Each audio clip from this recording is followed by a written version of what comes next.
But yeah, no, I'm Kylan. I mean, you could call me bisolar if you'd like.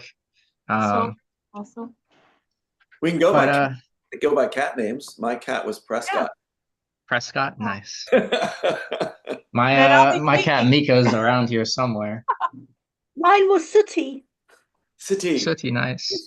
Because he was black, so Sooty and Sweep. I don't know if you guys. Aw. Aw. Well, you know You know that. what it's saying here? It's saying our systems have decided unusual traffic from your computer network. Uh-huh. Okay, well, at least we're different. All right. So we're on, guys. Thank you for being on Codebreaker Real Talk. And we must be doing something right. Today I have Asher, and I met Asher in Florida. And he met Soma, he met Tom. Tom's my co-host. Thank you, Soma, for being on.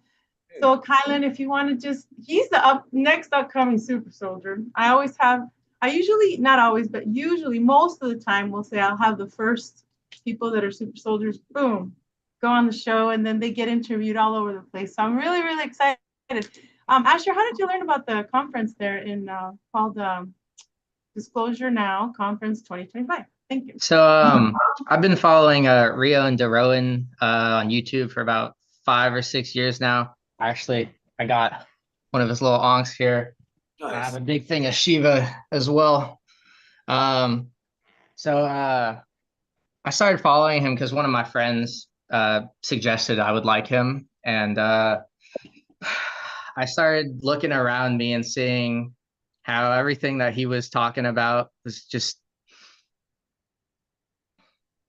I don't know. I grew up in Key West, Florida, and I'm from a spearfishing family.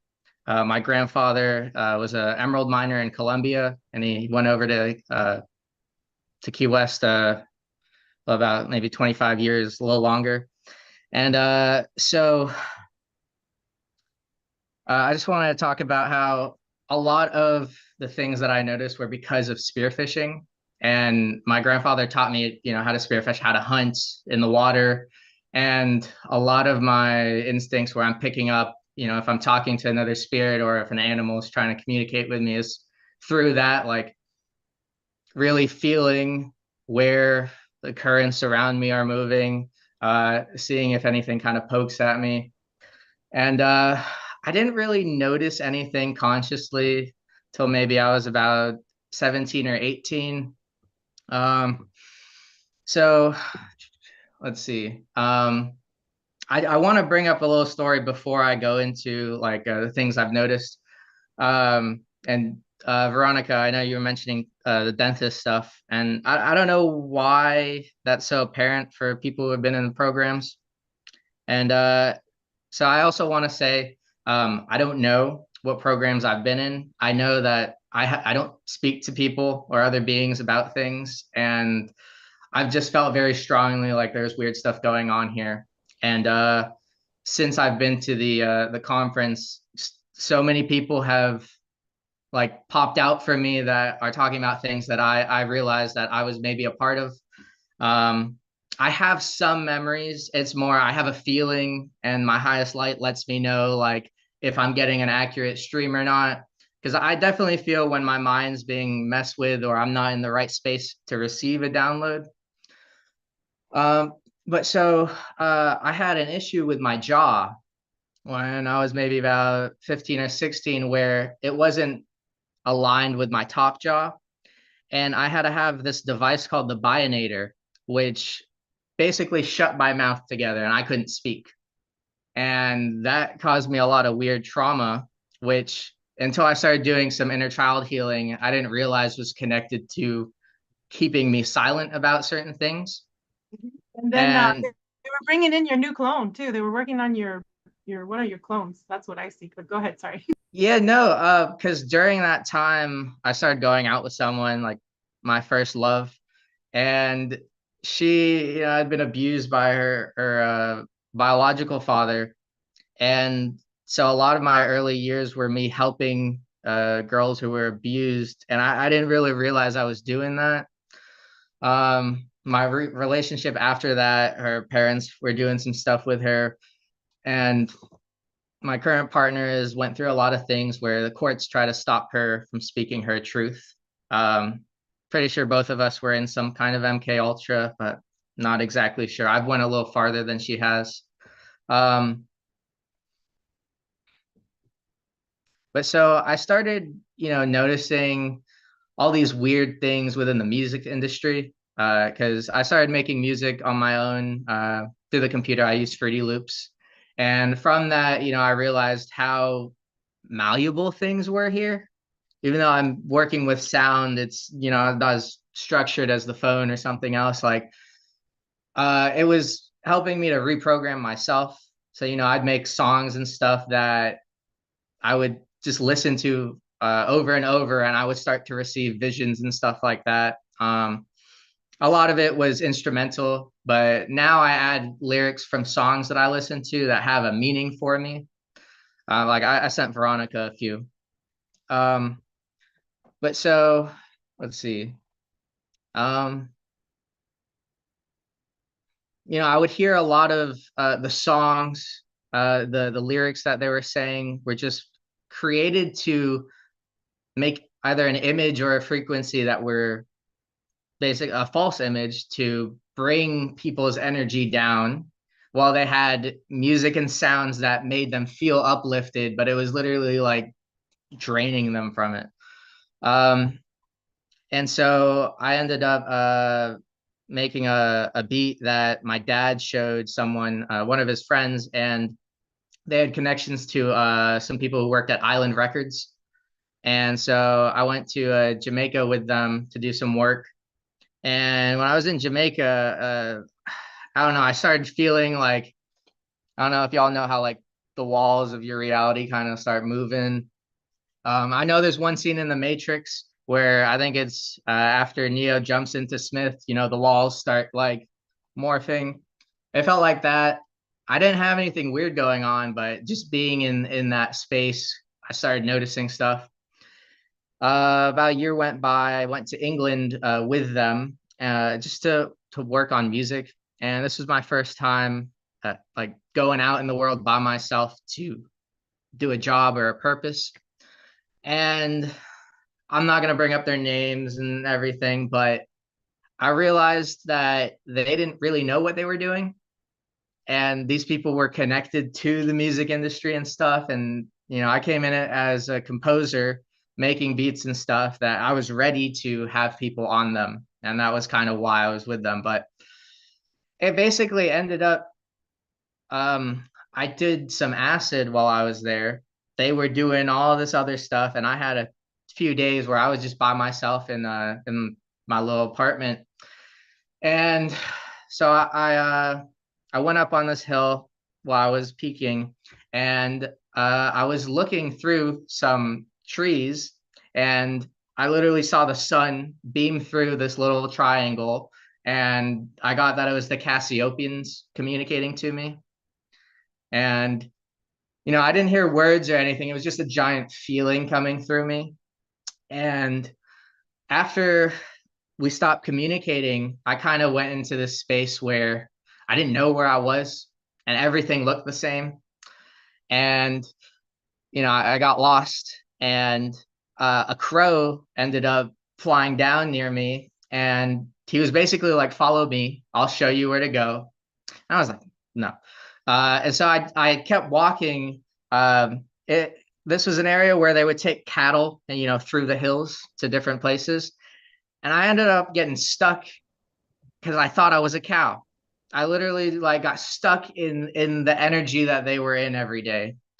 And after that, the crow appeared again, and I was like, okay, I'm gonna follow you, because if I'm stuck in this other animal's trail, I'm pretty sure I want to follow you, the one who can fly. And they took me around the corner to an open field, and there was a little lady with a golden retriever right in the middle. And I went over to them, and I when I first started speaking, it didn't sound like English because I probably wasn't. And I felt the energy around me was like really jagged and spiky. And when I felt that, I said, "I'm from Key West." and everything changed to like super smooth and glossy and comfortable. And they ended up taking me to their house, and I was sitting right next to the golden retriever, and I just felt a giant presence above me, like 10, 15 feet, just like it felt like a golden knight was watching me. And so about an hour later, I went back to the place I was staying, and I just started feeling myself out. And it was really weird because I kept feeling weird, and like there was something watching me, and they wanted to like touch me. And I couldn't, I can't see anything with my eye, but it felt like echolocation. I'd send out a wave and I'd kind of know the area. And they didn't do anything to me because they couldn't really, like, I didn't stop them, but they literally could not get into my field. That was like my first time where of course I was on acid, but I was not trying to project anything myself. I was trying to be in a very observant state. And about a year after that, I went back to England. And so I took one of Rion's light devices, my pyramid I call Priscilla. And so it was really weird. They told me I would have a place to stay, and that they'd have a job for me to make some money besides making music and working on stuff with them. And I'd say I'd had maybe like 100 beats to come over and for them to give to artists and to work on stuff. And so my girlfriend's with me, and we get there to England, and they didn't even like, they weren't ready to come get us from the airport. And so they had to get one of the other people I was working with, who was the actual producer. Everyone else was doing like management stuff, PR. And so they actually had to end up driving to get us. And when we got to the studio, which was on top of they built speakers underneath us, and then it was a studio, but it turned out the studio was one room with a little bed and some padding and speakers, and the rest was like an abandoned top of a building. So I came in with this pyramid, and before I got into the space, I did some clearing. I got in, plugged it in, and everything was fine. The people I was talking with were like kind of purging a little bit. Like one of the girls played a song for me that was literally like her soul is crying and is weeping. And I was coming from a place of compassion where I'm like, oh, okay, I understand. So like maybe the next day, sorry, they were like, you can't really stay here. We have to stay here. I was like, well, we're in England. We don't have a place to stay. We don't know anybody else. So the guy who picked us up, his girlfriend at the time, asked her mom if we could stay. And so she kept us there for maybe a month and a half, maybe a little longer. But what ended up happening was that the guy and I went back to the studio, and he and his main partner had a lot of issues that I had no clue was going on. We get there, we had found some needles and stuff before. And I was like, okay, I had a friend who overdosed a little bit before, and I really wasn't in the, oh, you're a weird person. I was like, oh, my friend, I want to help you. I want to make sure you're okay. Well, me and this other guy go in to talk to them, and they just start yelling at each other about stuff. And I couldn't really do anything or say anything. And so when they stopped arguing and looked at me, the only thing I could say is, when we got here, we found needles and stuff. And they immediately were like, oh, those aren't ours and stuff like that. And I'm like, no, my girlfriend clocked it right away. I wasn't that experienced with it, so I didn't really know. But we left them. I stopped talking to them completely. They tried to contact my dad and like badmouth me and say I was doing all this stuff. I immediately called them, told them everything. One of the things that they tried to get me to do the first time was OnlyFans. And I'm like, no, I'm okay. I'm fine. When we got there the second time, we found out from the guy's girlfriend that they were trying to get underage girls to do stuff. And so from that point, I was like, no, fuck off. I'm not doing this. I'm not about this. Wrong person. Um, so we left, and I ended up meeting like the first person I would think of as an oracle, and it was in Glastonbury, which was pretty crazy because I would keep seeing dragon signs pop up for me, and I consider myself a dragon. So I end up meeting her, and she's like, "Oh, I knew someone was coming, and it seems to be you." And we ended up doing some work on the land at some of the yew trees at some of the churches there.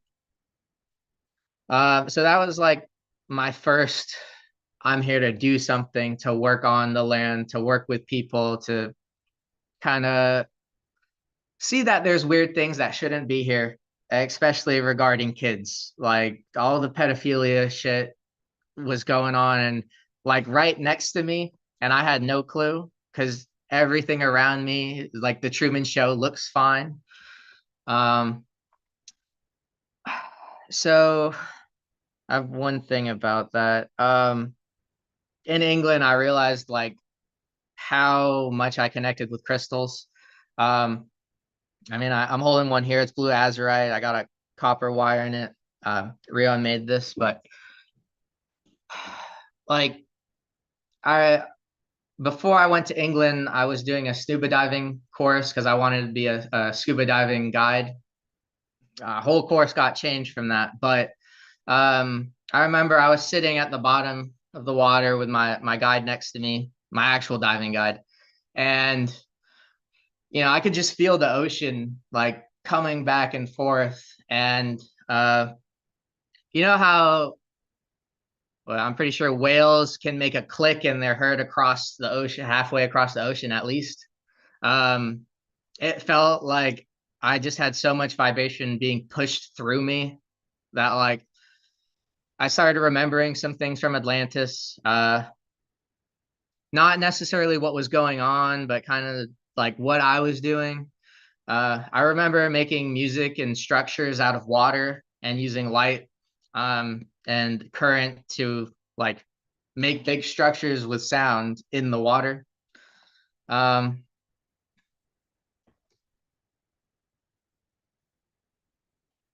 of the things that Sorry, real yeah. quick. I remember the 13 crystal cities that I was in when it was during the Atlantis for the dolphin program, the Lemurian. We were mostly, a lot of us. What I'm seeing is that the crystals that you're talking about, it like they emit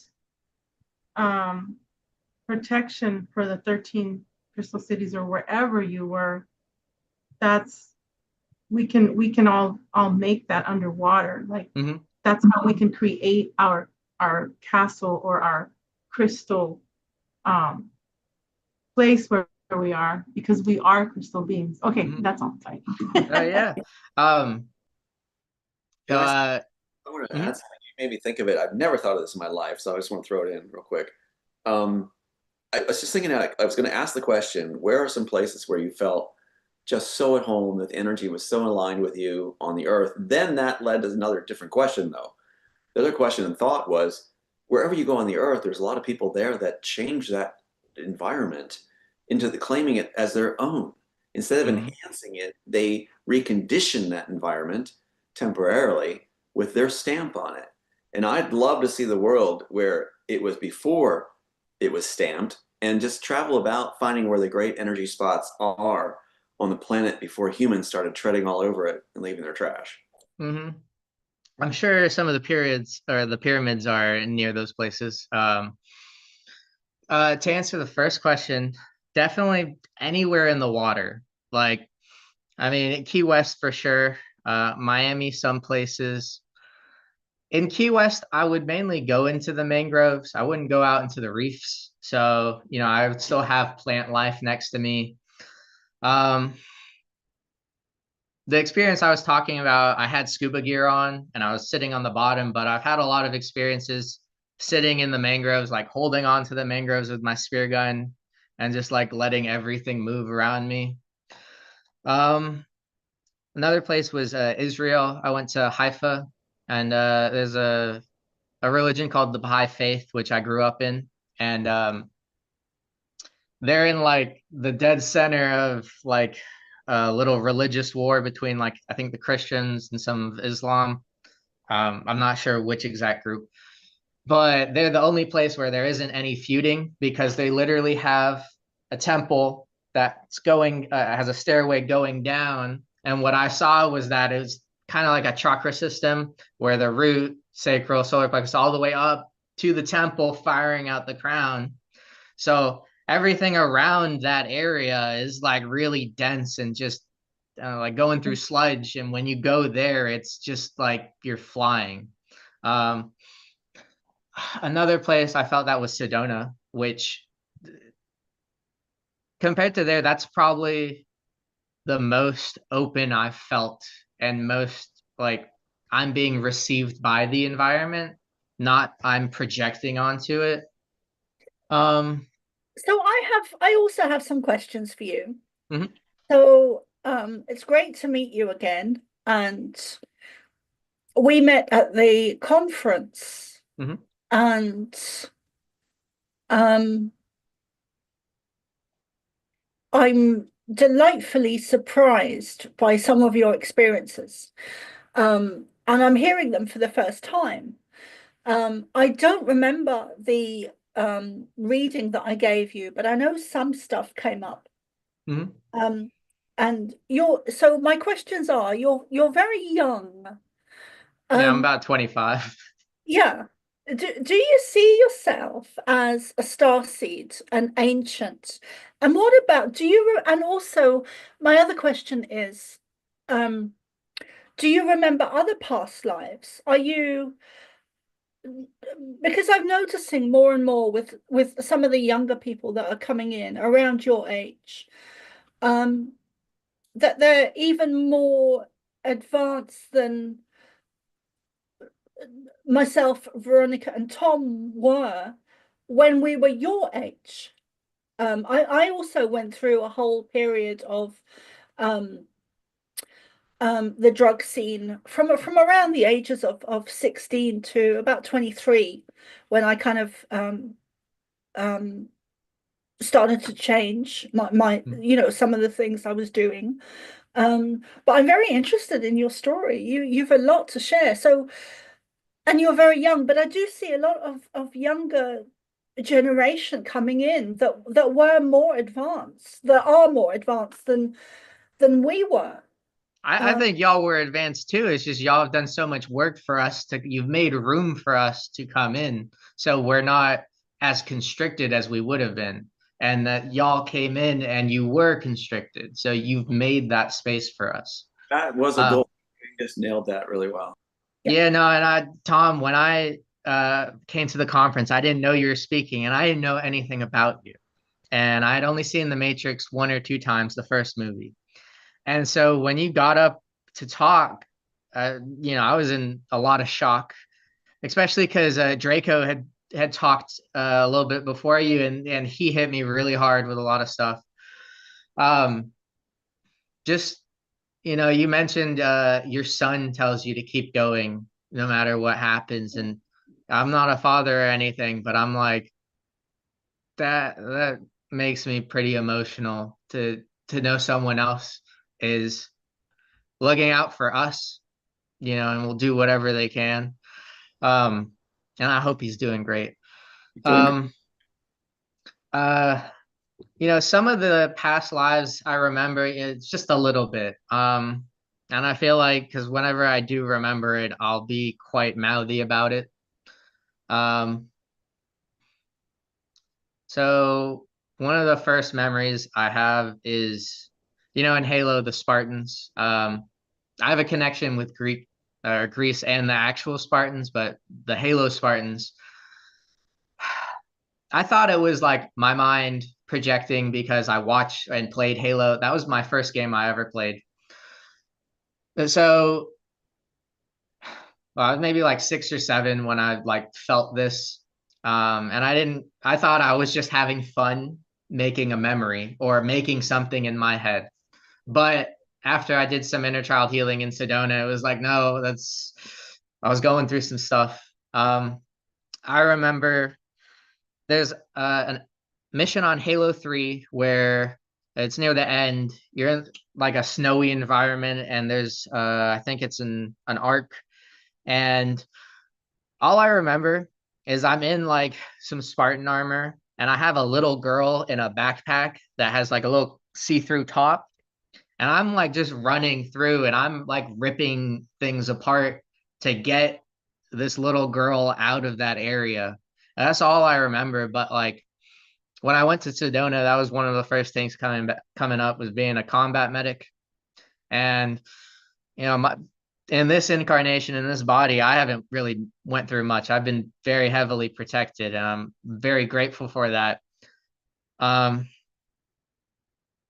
but I do have feelings where I'm like, why am I feeling this? This isn't from the people around me. Like they can't even comprehend stuff like that. I'm not trying to lower anyone. It's like, they're not processing these things, and they're not probably not going to. Do you want to talk about Asher? Because we talked and I saw that you were part of the Giardian race, like you were with us. And I saw you as a commander, because one thing that struck out with a lot of us here on the round table and some, that are listening is you said, I was given instruction, but I really wasn't taking, like, I was pretty much doing my own thing. So yeah, it reminded me of Rogue others, Dragon. Yeah, that. And then if you want to talk about how you came to the table and how you started remembering, because when I saw you, I'm like, oh my gosh, the word Logan's son came in, and I'm like, oh my gosh, he's part of the 99, That was before I even showed you that was the book that I grabbed from you. Oh yeah, that's right. Okay, Yeah. go ahead. Because at the conference, I spoke to Somah and Veronica, Sean Bond and Isha and Tom, and Rion and Tone Millard. And I believe Veronica was maybe like the 4th person I talked to. I think Somah was the 3rd. But before I talked to Veronica, I grabbed her 2nd book, the one with Wolverine on it, and I really didn't know why. Oh, it's the 3rd one? Third book. Gotcha. Okay. How many books do you have, Veronica? 3. 3. I think I have all 3 now. So, before I went there, I was like, okay, this is my first time being at a conference with anybody who's speaking about this stuff. And I've never spoken to anybody about anything. And so I was just like, I'm going to trust myself that when I feel I should go speak to someone, I'm going to go do that. And Veronica was one of them. And I think when it hit me was when you were talking about how hard it was to talk to your family about this stuff. And they're probably not going to know most of this. And I'm like, yeah, I can't talk to anybody, because when I do, it's like trying to teach quantum physics to someone who hasn't learned basic algebra. Like they don't have the language to do that. It's not that they're not capable. And so I'm like, well, I can't teach you this language because you don't want to. Or you're maybe not what you're going to do. Let's see. It sounds like you have a very important mission on Earth. Yeah. When I was about 21, when I went to England the first time, I got that I was a commander. And I'm like, I don't really know how to process what am I supposed to do with that, Because about a year ago, I started doing a welding job up here in South Carolina. This is for a company called W International. Different company now. And it was really weird because I don't know, I kind of came up here on a whim, but it wasn't. It was like, I need to go do this. And I went through a welding school in Jacksonville. And I actually had my roommate, I don't know, they would do stuff where they'd make him mess with me in the stupidest ways. Like there was one time he had his brother staying with us, and he was living in the living room with the TV on 24/7. And I'm in my room, let's say like 1 in the morning. I have my light on and I'm on my computer doing stuff. He comes in the room and he's like, "Hey man, you should turn that light off. You're on the computer." And I'm like, uh, "But I'm using it. I need to see." And he's like, "Yeah, but we need to save money for the lights, for electricity and everything." And I'm like, "Your brother's living in the living room with the TV on 24/7. Why is that not an issue?" And he goes, "Oh yeah, well it is. I'll get on him about that." And I'm like, "So why are you coming in my room?" And it's at a time where I'm making music and stuff. So it's like, the closest thing that they can get in my field is going to be the person who's living in my house or my apartment. So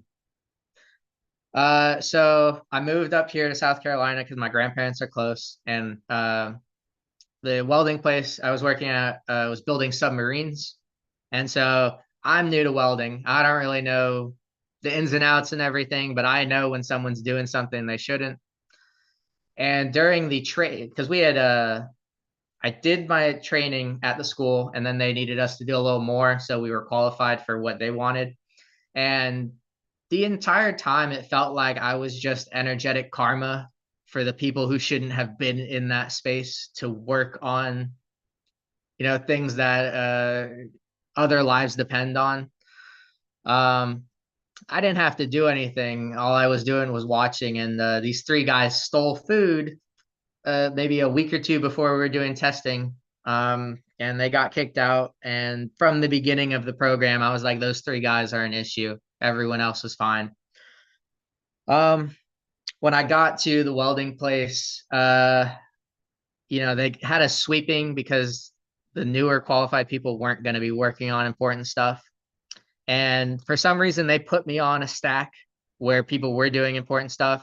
And I'd look at the welds and stuff, and I'm like, why are these guys allowing these welds to be like that when in the school they would get on our ass about them looking a certain way? And I'm like, if I'm going to a place where it's not that serious and they're really getting on our asses about stuff, to going into the space where it's like people are going to depend on your work and then them not giving the same care about that. And like I had one of my weld supervisors yell at me because like 10 other people didn't sign a paper, and I was the only person in front of him who signed a paper. And it was like to sign in and stuff. And he had another piece of paper, and he didn't tell me to sign that one, but because I was standing in front of him, he thought I was. And so he went off and he came back and he was just belting at me. And I'm just sitting there like, I'm the only one who's standing here with you. And that you saw too when I was signing this other paper. Why are you the leader in this situation coming at everybody else for something that you're the one who's responsible for making sure is happening? I also had them pull me in because I didn't clean up my area, which I wasn't done. I went to the bathroom for like 10 minutes because I needed to. And they came back and they're like, "Oh, you shouldn't be in there that long and stuff. And why didn't you clean up your area?" And I was like, "Because I went to the bathroom because I needed to. I didn't know we were cleaning up. And then when I did get back to my place, I didn't clean up everything. And that's because I was new and I didn't know I needed to clean up certain things." And when I told them that, they were kind of like just glitching a little bit because they were like, "Oh, he's not trying to get out of this. He's not lying to us. He wants to do work and stuff." Okay. And they let me slide. And after that, I was the manager of everyone there liked me. And so they have these giant hangar doors where carts come in and stuff, and you have to honk each time you come in or you leave. And I'm standing at the front with the leader, and this guy who's been there for a while comes in pretty fast and doesn't honk. And I'm like, "Hey, he needs to honk. He's going a little too fast." And he goes, "Oh, it's all right. He's been here for a while. He knows what to do." I'm like, "What do you mean? We would have been fired for that. Like, you're gonna let him?" Uh, and what? Maybe a month after that, where uh, I finally got put on scrap duty, which is where we go look at the floor and we see little dents that are in it and we weld it up. And the quota was 30 per person. And I did like 60 one time, like in a row. It's not a lot of work, but it's like I was the only one putting the effort in because I was tired of sweeping. And I put 60 in, and not trying to body shame or anything. This other manager comes by. This guy doesn't do work like he should be. And I was eating a little like, what is it? Honey bun right after because I didn't feel good. And he was like, hey, no eating. You can't do that. And I'm like, no, I don't feel good. I'm going to do this. He's like, mm-mm. And I asked my like my second in command, I was like, is that a thing? And he goes, technically no, but technically you shouldn't be eating. And I'm like, so what about everybody else who's like gonna puke and like has like some ailments that are working? Like you're not gonna let them like heal their body or do something so that they feel better? It sounds okay. It sounds like you were pretty much in a kind of like a, you know how in the academies, in the police academies, in the army academy, they were doing that to you on purpose. Oh yeah, no, I know. They were the higher ups, meaning I'll just say the non-human. No, they didn't like what I was doing. They were making sure they were putting bets on you. This guy, he's going to make it. This is our guy. You know what I mean? And they were just throwing whatever they can, curveballs at you to see if you would break. And another thing that I'm seeing is that there's some kind of wave of certain chemicals, I'd say 3 to 5, making people sick there. Yeah, I got sick before I did my testing. Okay, a little embarrassed, but I'm also not.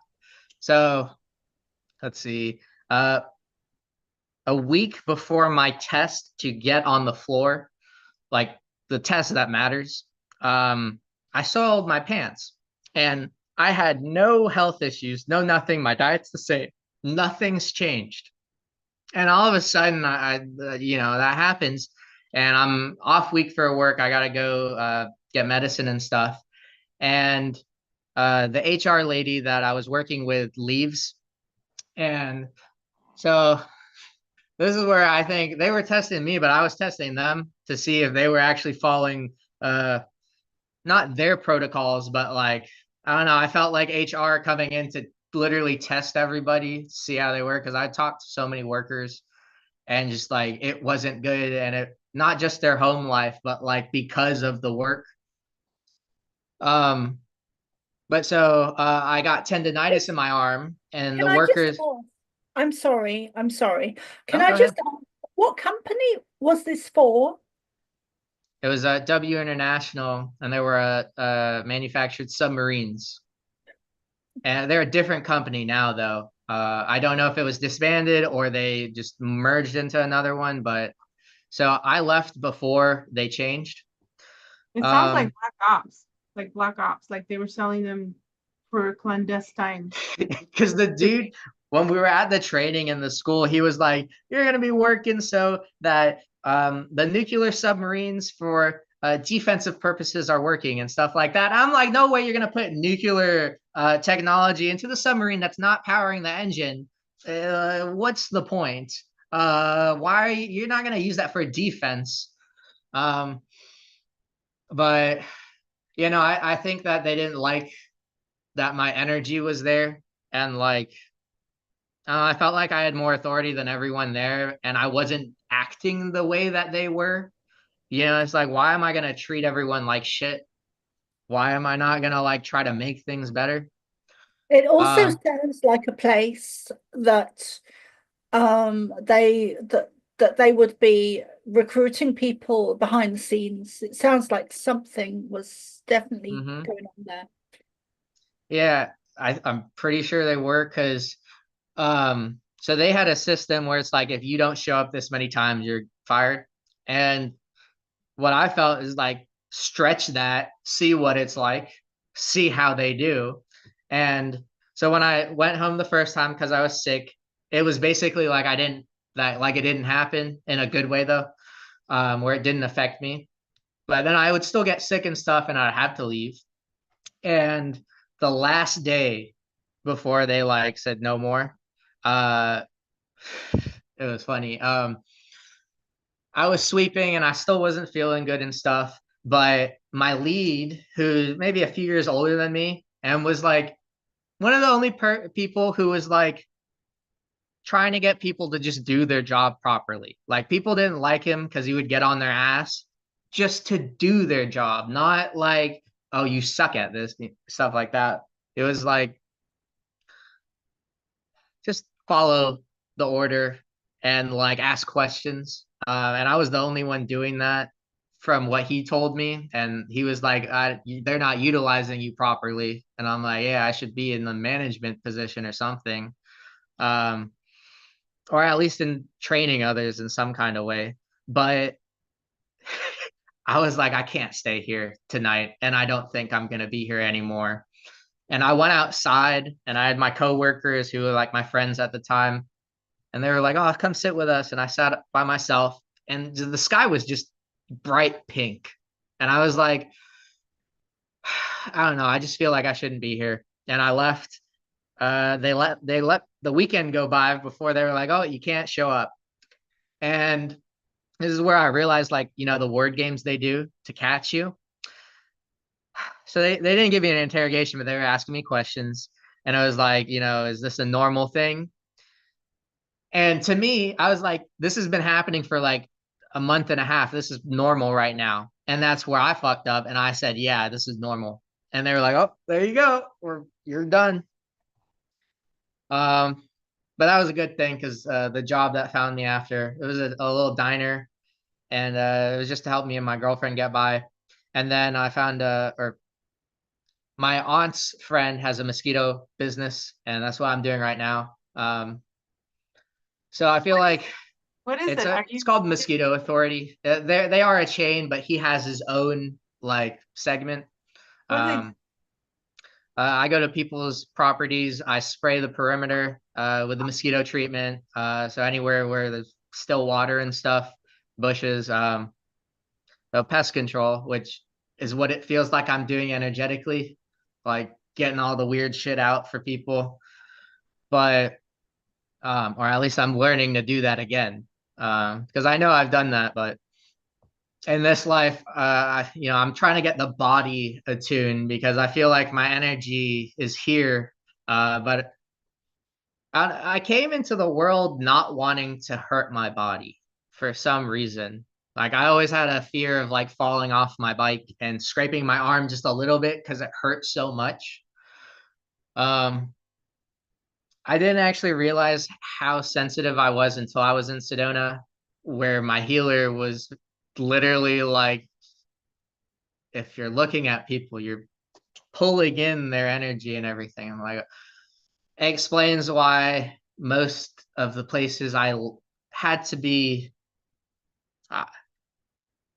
I was pushed out by my guides so that people's karma could happen naturally without, because oh, there's a little moth in my house. There's a talk that you were having with Audrey where it was about consent, and I know Tom, you said that you didn't come in with having that knowledge of consenting and stuff like that, and I didn't really either.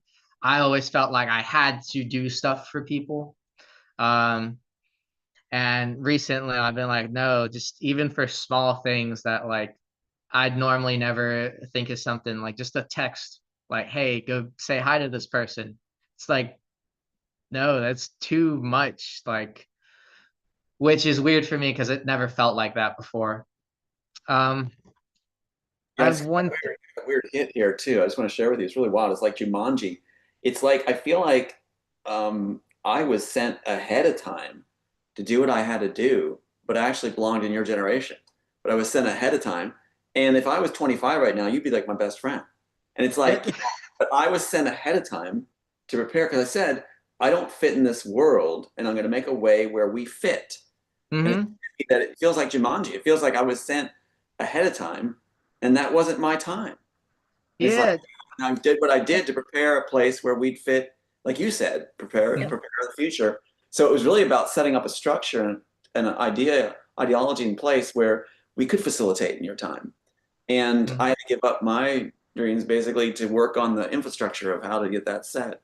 So that's what it feels like. So it's very refreshing to get to hear you though, because it's like, that's what I would say. That's what I would say. That's what I would say. So it's like, yeah, it's really cool. Sorry, go ahead, Veronica. Sorry. Thank you, Tom. You know, Tom, you made me think about how, you know, I'm always like, when I was a kid and I had to defend my sisters, I'm like, hit me, not my sisters, you know, get in front of them. And it just feels like I just don't want anybody to be hurt. Like, do it to me. I'm strong enough for everybody. That's how I felt, you know, and that's you would be my best friend too. Yeah, well, I was always looking for the right people, the general people. I couldn't find people. That's why I like hanging with you guys now. But it's like, but yeah, I feel like I should have been, you know, at this time. We're together now for a reason. It's wild. Um, there was something else. So when I watched The Matrix for the first time, you know, I didn't know that you had actually created it. And I resonated a lot with it, but there was always some things that I was like, I feel like it's different. If I'm looking at myself now and I'm like, okay, there's other Neos around here. Like what you said with them swapping the clothing and making them stand out and stuff, I'm like, that felt weird. And then when you said that, I was like, okay, like what I was feeling was right because you like clarified all of that.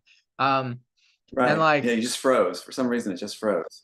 oh, Yeah, it's weird. I was saying like you clarified it for me, like when you said what you actually were trying to put out and versus how they changed it. Well, that's a fun reconstruct because if you have things like that you ever want to talk about, I'd love to address it because a lot of things they reinvent or spun as they chop chopped it. People take it as that's the way it's supposed to be. But when you look at the way it was supposed to be, the way it originally was, it makes it look ridiculous the way they spun it. And you see that time and time again. So I'd love to hear anything that seemed incongruent, which they said it was supposed to be incongruent now. Just to discuss that sometime too would be great. I know you mentioned the battery, like that bovine is better than humans. I'm like, when you said that, I felt really weird, and I was like, that makes a lot of sense. What was the point of that?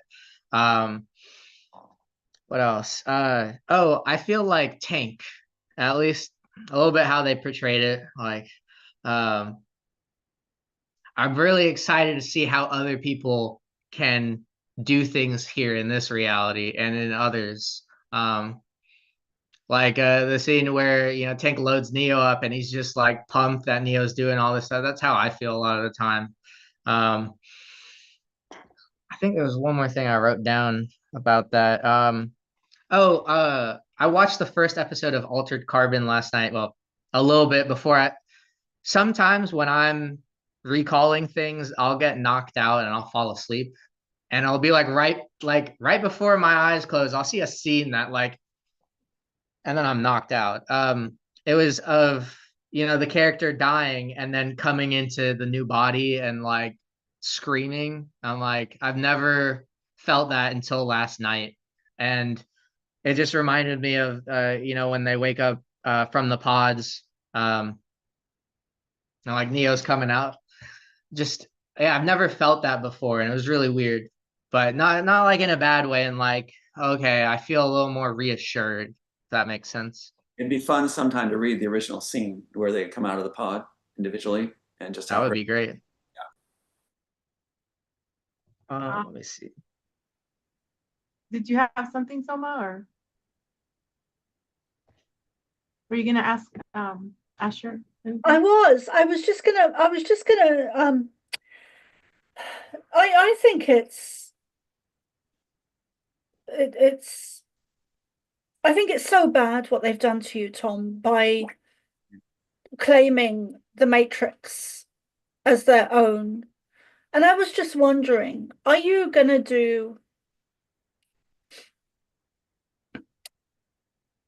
write another one? like, where do you go with that? Well, I have What do you do with that? Because 17 more. I have 17 more, Soma, and I buried them. So it was my leverage card, and it worked. It kept my son alive. What I did was I said to the Disney contact, and I taped that conversation, like I've said before. I think I said it from the stage. I taped the conversation, and I said that if anything happened to my last surviving son, I would destroy that work. And they were like, "You can't do that." It's like, I mean, they were adamant, and it's like the work was more important than my son's life to them, you know. And it was just like I said, well, I'm not going to have this work in a world where he's treated this way, where my son's been killed. I'm not going to do it. So there is more, and the Matrix 2, if you will, the Immortals 2, blows my mind. It blows my mind. And I'm just like, I hope it gets to be made, not from lack of studios wanting to do it, but that the right atmosphere is present. You know, I spent all this time trying to create a world where we fit, and the ideas were taken in a shuffled visual way, but it's not the way it's supposed to be. They perverted it, making the blue pill making the red pill the good pill when it's a bad pill, inverting everything. They made a mess of it, and then said it wasn't even supposed to tie together. We're in the most ridiculous timeline possible as far as this work taken can be. It's like, I mean, we're in a ridiculous one where they've actually taken in the courts and blocked all the evidence and made sure that I had nothing I could do, and providing them attorneys. This is the worst of all possible timelines for the Matrix story to write itself. And what I'm thinking is, I'm going to wait and see. What Asher, what you're doing is very refreshing, because you're asking the right questions, you're getting it. And it's like, that makes me want to go on. And I was told I was writing for future generations, not for mine. And that makes sense too about that whole idea of feeling misplaced. So now it's starting to be that I do want to have these things made, but still it is my leverage card to protect my son until situations change, if that makes any sense. But I'm very frustrated. Yeah. And do you think you'll ever get justice?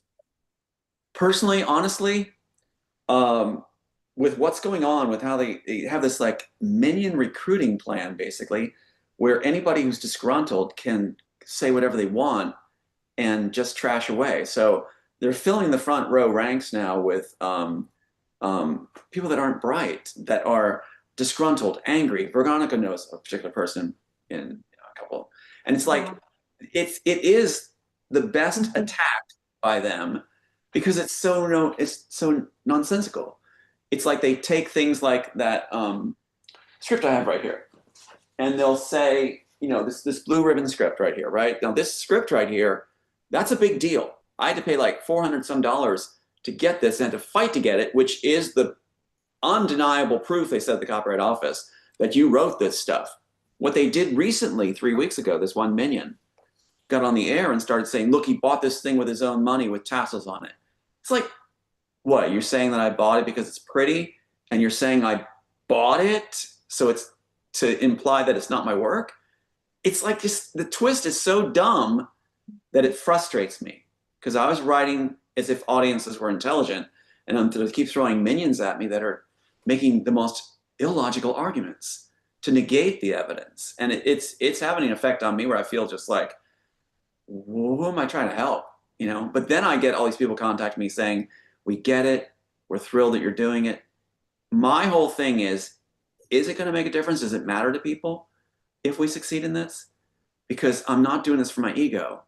I'm doing this to try to, that we all rise together and make a better world. And if this world wants to trash itself, I'm fine for, you know, give me the check, you know, because I've spent so much energy and time trying to do this work to make a big difference. If people are just going to keep twisting it, you know, why release 17 more? Anyway, that makes any sense. Okay, Tom. Yeah, and then Asher, I keep wanting to call you your first name, was going to say something that kind of loops in there about art. Go ahead. I guess I'm asking, I want to be given hope. I want to give given hope that's matter. I want to be given hope, especially about your generation too, Asher, that you guys get it and you're not being fooled and you're proving Hollywood's dumb, and that, you know, that it wasn't a waste of time. Because, I mean, it was perfect. These 128 pages were perfect. And to see them shred it and chop it and give it to guys that failed, and then Alter Carbon, where Joel Silver of Warner Brothers is taking my work after throwing my case, having my case thrown by their own supplied attorneys, and then doing my exact premise that the rich in the future have immortality and the poor is used as pawns, using my scenes again, using up, as you said, using up the rest of the story. I hope, I know, I feel like your generation is going to get it, and my son will see justice. I always said, Aiden, you'll see justice. I may not, but you will. So that goes back to your question, Somah. I believe justice will be seen, maybe not in my lifetime, and I'm fine with that. But I think in Aiden's lifetime, he will see it. And hats off to the generation coming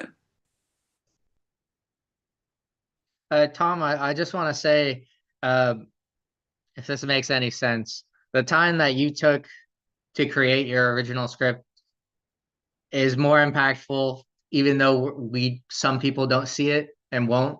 It's more impactful because you did make it and you're still out here telling everybody what happened. It'd be different if you changed things to fit stuff, but you didn't do that. I can't even imagine, like, I mean, I just make music, but I couldn't imagine if someone did that to my work, like, in my family. I'm trying not to, like, but I wanted to talk about, how they take real information and they'll put it in art and then they'll mock it and make it look like it's not real. I'd sent Veronica earlier a little short from YouTube about the movie That just called froze up again. This is weird. The freezing's happening. Oh yeah, no, I see it too. Can you hear me? Now I can. You were Yeah. frozen for a duration. So it's very interesting. It's like these interruptions are happening because you're asking the right questions. Oh yeah. So this is, they know this will infuse me for another 100,000 miles. So they know that this kind of interaction we're having here is going to fuel me. It's it's worth it. So God bless you, Veronica, for doing the show, and for all four of you here together, all four of us together, because this is what needs to be done. This kind of discussion. I feel like too, I want to make sure I hear your question because it was so interrupted with that freeze. Some point I want to read the interrogation. The first scene they made, the first scene I wrote, I want to read the original interrogation scene and let you guys hear what it was supposed to be and what actually is going on there. It has, the bugging device and all the stuff that's from the original, from their interrogation thing, but I think it'll be, you'll see the comparison of what they did to it and what it was originally. And I think you'll see the import and power and conciseness of it, as it's put together. I think that would be a good exercise to do sometime, is start to bring it forward. So, yeah, but I wanted to hear your question again because it just was freeze the whole time. No, that relates exactly to it. I was asking, there's so many movies, TV shows that are truth that they twist, and they have to take real stuff through art so that people can digest it, and then they alter it. How one of the main questions I had was, besides other people around you trying to mess with you, what was your internal situation and dialogue like when you were creating it before other people came upon it? Were you receiving certain downloads? You have feelings? What was that like? That's a great question. No one's ever asked me that before. And really, it was a layering of the human condition in positive ways, where I had the woman I absolutely loved was with me, and she saved me, basically. That's where you get the whole idea of the Trinity character saving me. It's because that was happening to me at the time I was writing it and gave me this place. Also, I had the mafia helping me. They wanted to protect me because they were against what the religious right was doing, because they were trafficking kids, and the mafia was against the trafficking of kids. It just put this whole world in a spin for me as a writer, where I went, wow, bad guys are being the good guys and the good guys are being the bad guys. And it's like, so I took that with the agencies and switched it, where the CIA or the FBI was the bad guys, and you had Neo and everything as the backstory for where this is all coming from.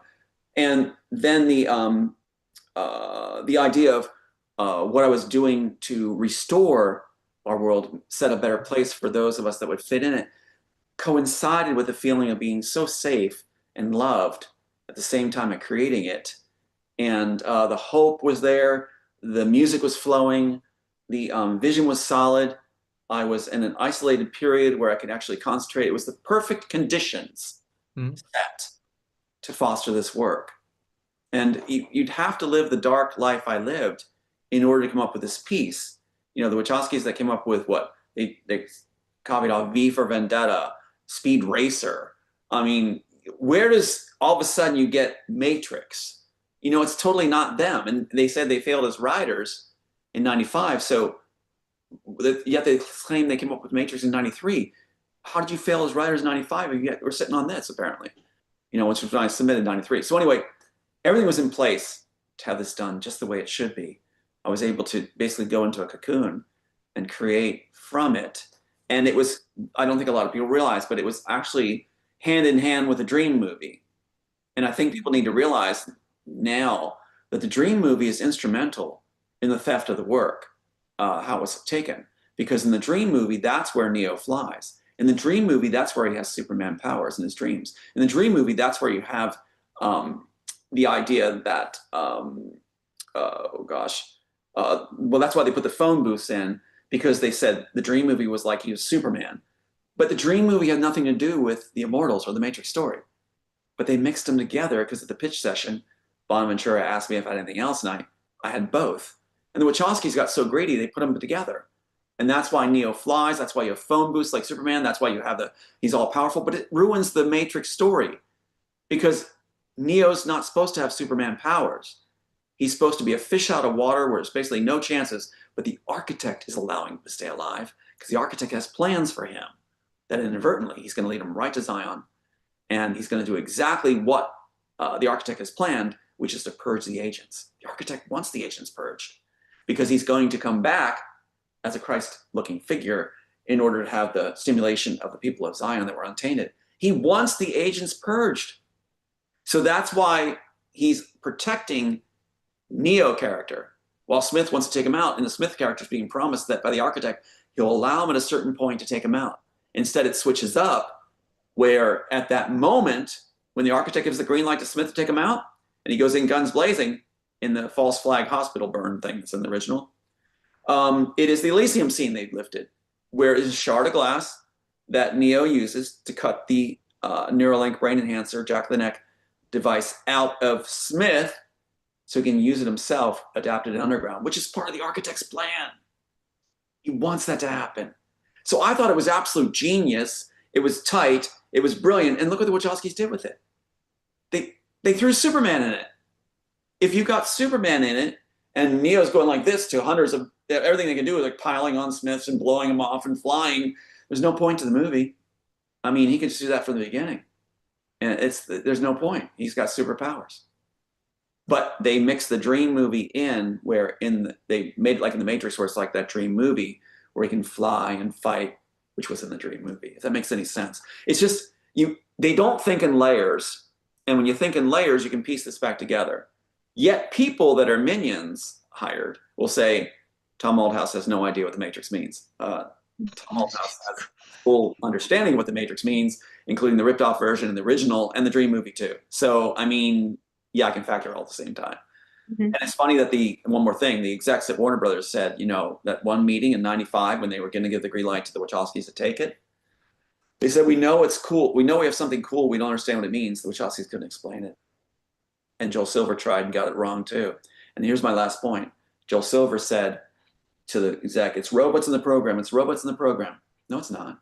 It's not. It's robot-like agents in the program. The stakes are higher when they're human. It's robot-like agents where you're not allowed to show feeling because there's a room of monitors that Smith controls, not the architect, where he monitors all the agents. So they show feeling, they're terminated. And that's why Joel Silver then put it in Oblivion. It was robot-like agents with Tom Cruise in Oblivion, and Alder Carbon, again, no longer robots in the program, which is just stupid. It's robot-like agents. Anyway, there's so much I could talk about, and I'm glad I get to share some here with you that you asked, because I can't tell you what it's like. I mean, it's not just nails on a chalkboard.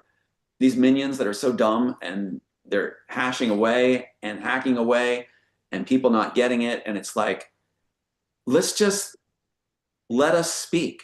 Those of us that get it and the author, let's just speak and lay it out, and the world can follow from the original sources instead of this game of everybody thinks they're the authority. It has been frustrating. I'm sorry.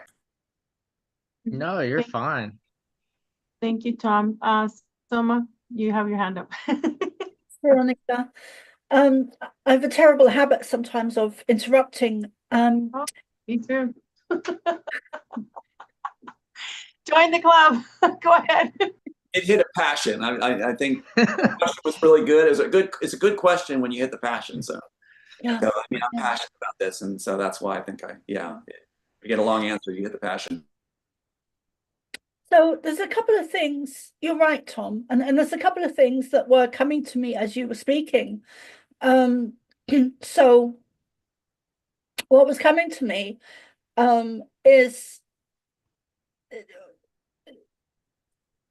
what I was getting is that they must have known and looking glass technology, do you think they've done that with you? Because I don't think you're just a writer. I think there's a lot more to your mission. And do you think they were using looking glass technology because of who you are? And what about other timelines? These are great questions. And I always refer to the hijack timeline. I mean, think of it as two timelines. The one they've done by stealing the work in this particular case, which just think how many different works are stolen that are influencing what might be the outcome of our journeys as a civilization or as a species. And it's like they'll hijack it, and that creates a different timeline, sort of like Man in the High Castle. And so what's happening is the question I had as the writer and an artist and visionary, what I want to say, is does a timeline naturally correct itself if we are keeping our natures intact? If we have our abilities and natures, are we naturally going to continue on where the morons that hijack the timeline are not that bright, and they're doing it for the wrong reasons? And while they're pleasuring themselves, we're still diligently trying to do what's going to be good. And it's naturally going to lead back to a converged timeline, I believe.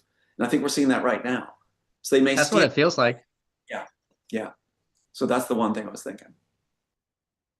But as far as Looking Glass, I think, well, of course, I was being groomed to be the face of the Christian Coalition with Robertson's organization, which is deep within inside the cabal. And so they were keeping eyes on me very intense. We had tapping of phones. The phone company told me that when I was back with Otika, the girl that I was in love with, that, engaged to be married. We were writing the piece. She kept me safe. We were told we were being tapped constantly. So they knew whatever we were doing. And the idea was to shut us down. Pat Robertson, particularly, that evangelical guy, he wanted to make sure I was shut down because I knew the darkest things about his organization when I was being groomed. So I had no idea at the time Disney was involved in the whole thing. And it's really wild to think that Disney, I just saw an advertisement for them, people go to Disney World. It's like Disney was one of the worst, most ruthless parts of the cabal. They really are. And they're the ones that are trying to entice our kids, like the candy man from Chitty Chitty Bang Bang with a cage on the wheels. It's like they really do work a nasty bit of business. And it's interesting that how hand in hand they work. But yes, I was definitely monitored the whole time, told I was, and told that I would be shut down. And at the same time, Disney's very words, what the Disney attorney had said, "You're their golden goose. You're our golden goose. Basically, you're on the bench right now. You're on the bench." And it's like, so therefore, in their version of the timeline, I will only thrive if I'm working with them. But the real timeline is those of us like ourselves would thrive away from Disney, outside their timeline. They're a hijacked temporary timeline. Tom, can I just bring up something? It's funny that you say that. Maybe a few years ago, when I was swimming in the mangroves, I had a vision where it kind of looked like cave drawings. And it was basically me with a whole bunch of other people going into a facility. And then it was me as a stick figure dropping down, not, dropping down, but moving and then going into the water stream. And no one else is going there. And it's just me. And then it leads to a whole bunch of other people that went through the stream as well. And so just you talking about if we keep going in our timeline, it will literally converge. Maybe we'll be working together then in the future, because you just hit upon one of the visions I had given to me, which was to create a theater on Maui, which was called the Underground, because I loved working in London, performing in London. And so you would go down these steps underground to the theater main place, and you have water coming down the walls, and you go down the stage to have underground theater, and along it would be a waterway by the stage. So you just hit the vision of Ooh, okay. that. So that's really cool. You could probably push some frequency through that, and you can kind of make like, a hidden little theater. Ooh, okay. Yeah, I thought it would take people out of their comfort zone as they enter, and be more open, I think, to whatever productions will be on, to enjoy them further without being unencumbered with previous expectations or notions.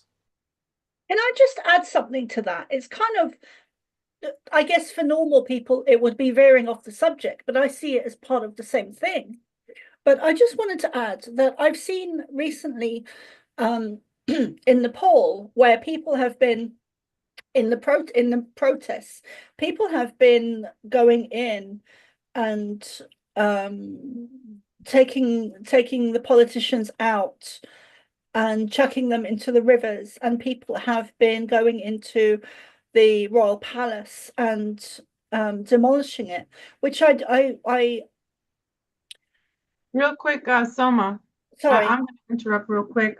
Today, speaking of that, I sent Kylan, I'm sorry, I sent Tom and Asher I was going to send it to you, but I got here and started the show. Charlie Kirk was taken out, and he was like pretty much an activist he had his own show. He got shot today about 2 hours ago now. Oh God. So they've been, you know who told me? My mother. I had no idea. She's like, hey, I'm like, what? I'm driving home. What happened? So I don't know. My condolences to him and his family. Go ahead, sorry. Well, I think it's interesting. Yes, indeed. I think it's interesting too that Asher was talking about the water. I feel safest in the water, lifeguarding, water safety, all that kind of stuff. Always love the water. And it's just like, I was thinking about too, if I had to battle somebody, I'd rather be in the water. It's like, I just feel like, that's just a nice element where I feel very good. And yeah.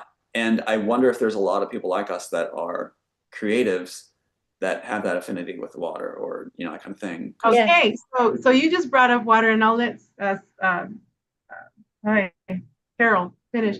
But remember, there was one with Tom Hanks, and he has to go into this huge thing it has to be filled with water. It's a circle, and he has to like make it. When I saw that movie, I'm like, it brought back memories of me being underwater and being able to breathe under there and being able to like battle people. That's like so cool. We have so much to talk about. Okay.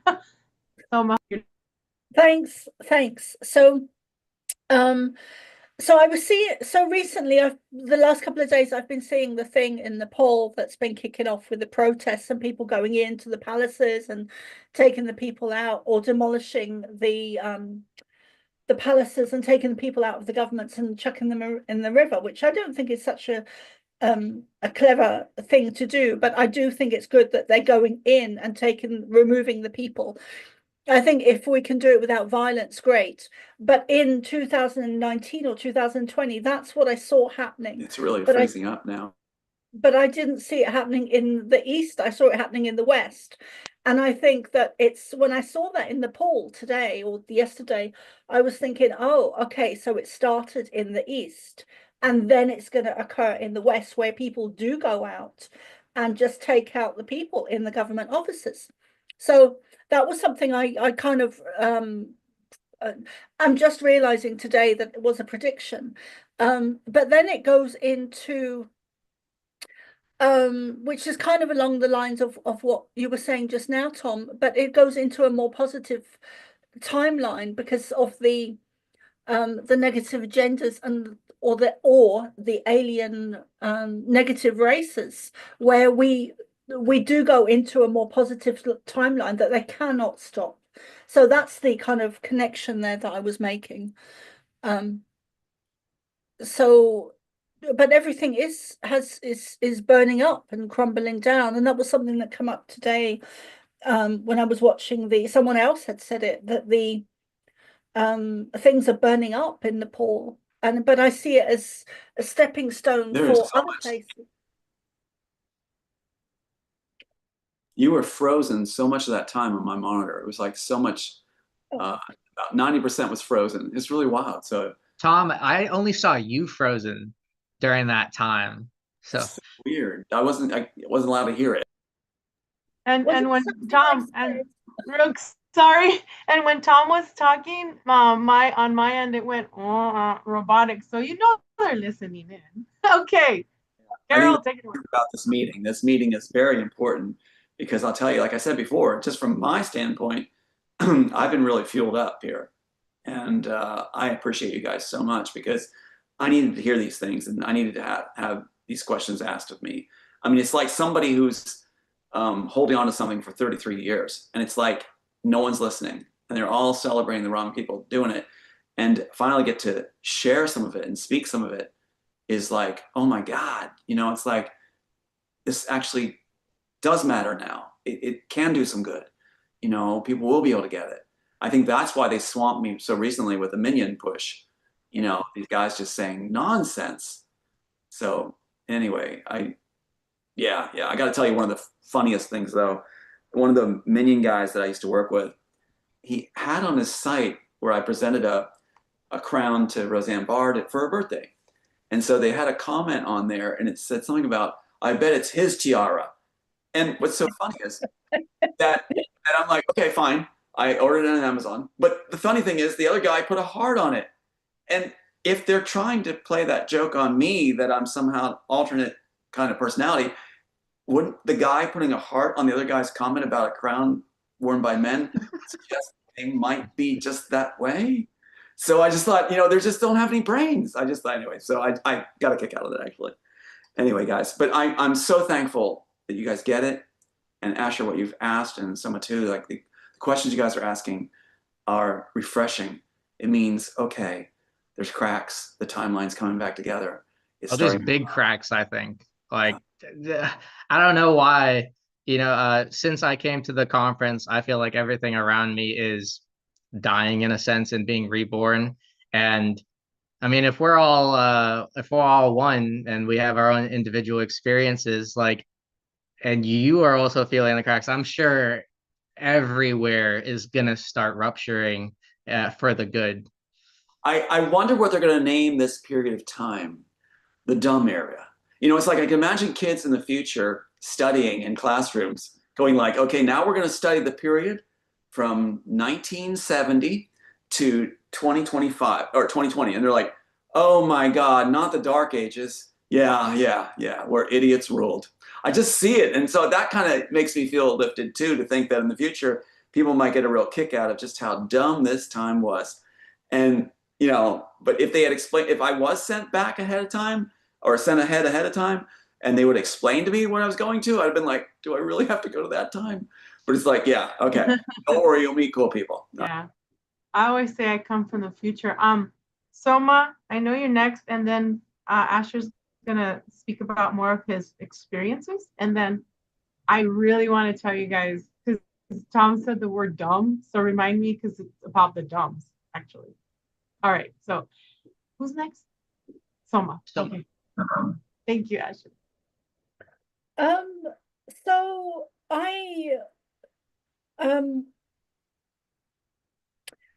you giving me the mic or is there a question? Okay, so I have been in a big transformation since probably before the conference. So we're just in such great change, such great period of humanity's awakening that it's really, I can feel myself going into a channeling and I can even hear my voice changing, but it's really off the scale, the time that you're in, the time that we're in. And so many of us are here to reconnect with each other where we've known each other in past lives off planet. So many of you, all of you here in this frame, in this meeting, have known each other before and are connected to so many others that are here to ensure and foresee and foreclose this great awakening of humanity. It is not haphazard that you are all public speakers and public presenters within this field of what some of you may call the disclosure movement. You are here, you have chosen to be here to make such great changes, and do not be judgmental of yourselves when you need to take when you need to take time off. Be gentle with yourselves. Give yourselves acceptance to rest, to nurture your bodies that are that have been infiltrated by poisons, toxins, chemicals from all directions, above and below and left and right, even in the wind that carries the rain, that carries the poisons and chemicals and toxins to affect you, to keep you dumbed down as a species of humanity. We've said before, often surprisingly, especially the first time to Soma, we've said that we will not allow the devolvement of humanity this time, because that's what happened in Atlantis, and this is a parallel timeline. We will not allow that to happen because it is not limited to Earth. This great evolution of consciousness involves and affects the whole universe. Galaxies, suns, stars, moons, alien races, which actually is what you are as a hybrid species of different alien nationalities or alien races. You are here for such a great mission on your planet that has never been seen before, not in the way it's occurring now. This is epic. We and Soma can never find the words to describe just how epic and extreme and monumental this period of now is. Your lifetime. You chose to be here. You were chosen. Those two things, being chosen and choosing, go hand in hand. It was a two-way street. We contracted you in with our brothers and sisters, and you contracted yourselves in to be here now. This great awakening of humanity is epic, and it is off the scale, and we and Soma can never find the words to fully describe just the magnitude of it.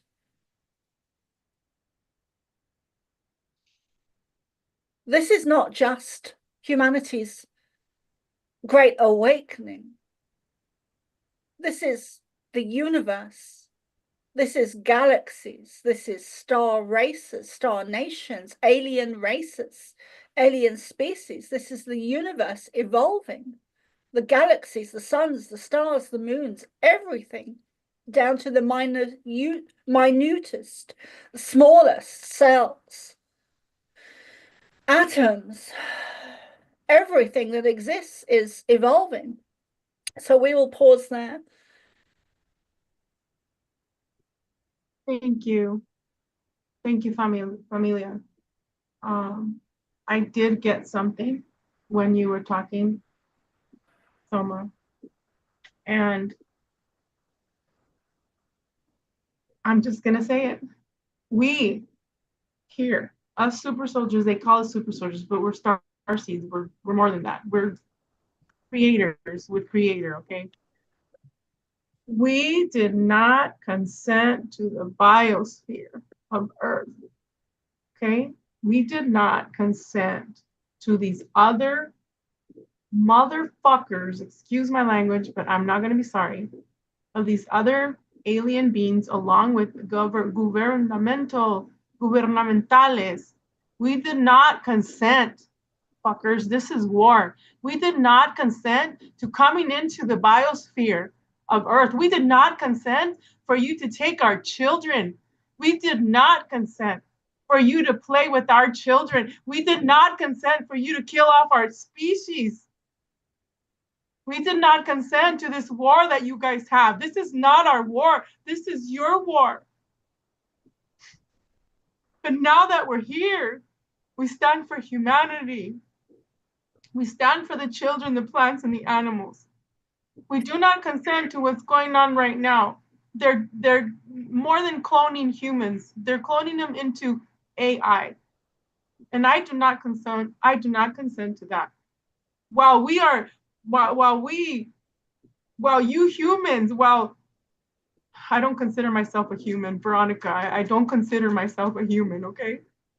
While you humans fight against who is going to win the next presidential election, what's going on here, what's going on there, they are duplicating. That's what I'm getting. They are duplicating the human genome into what they want, which is a cyborg agenda, which is a transhumanism agenda into the stratosphere, into, I see different dimensions, into the computers, the quantum computers. This is what they've been doing. This is what I've been talking about in my books and in all my meetings is bioluminescence. We are the bioluminescence.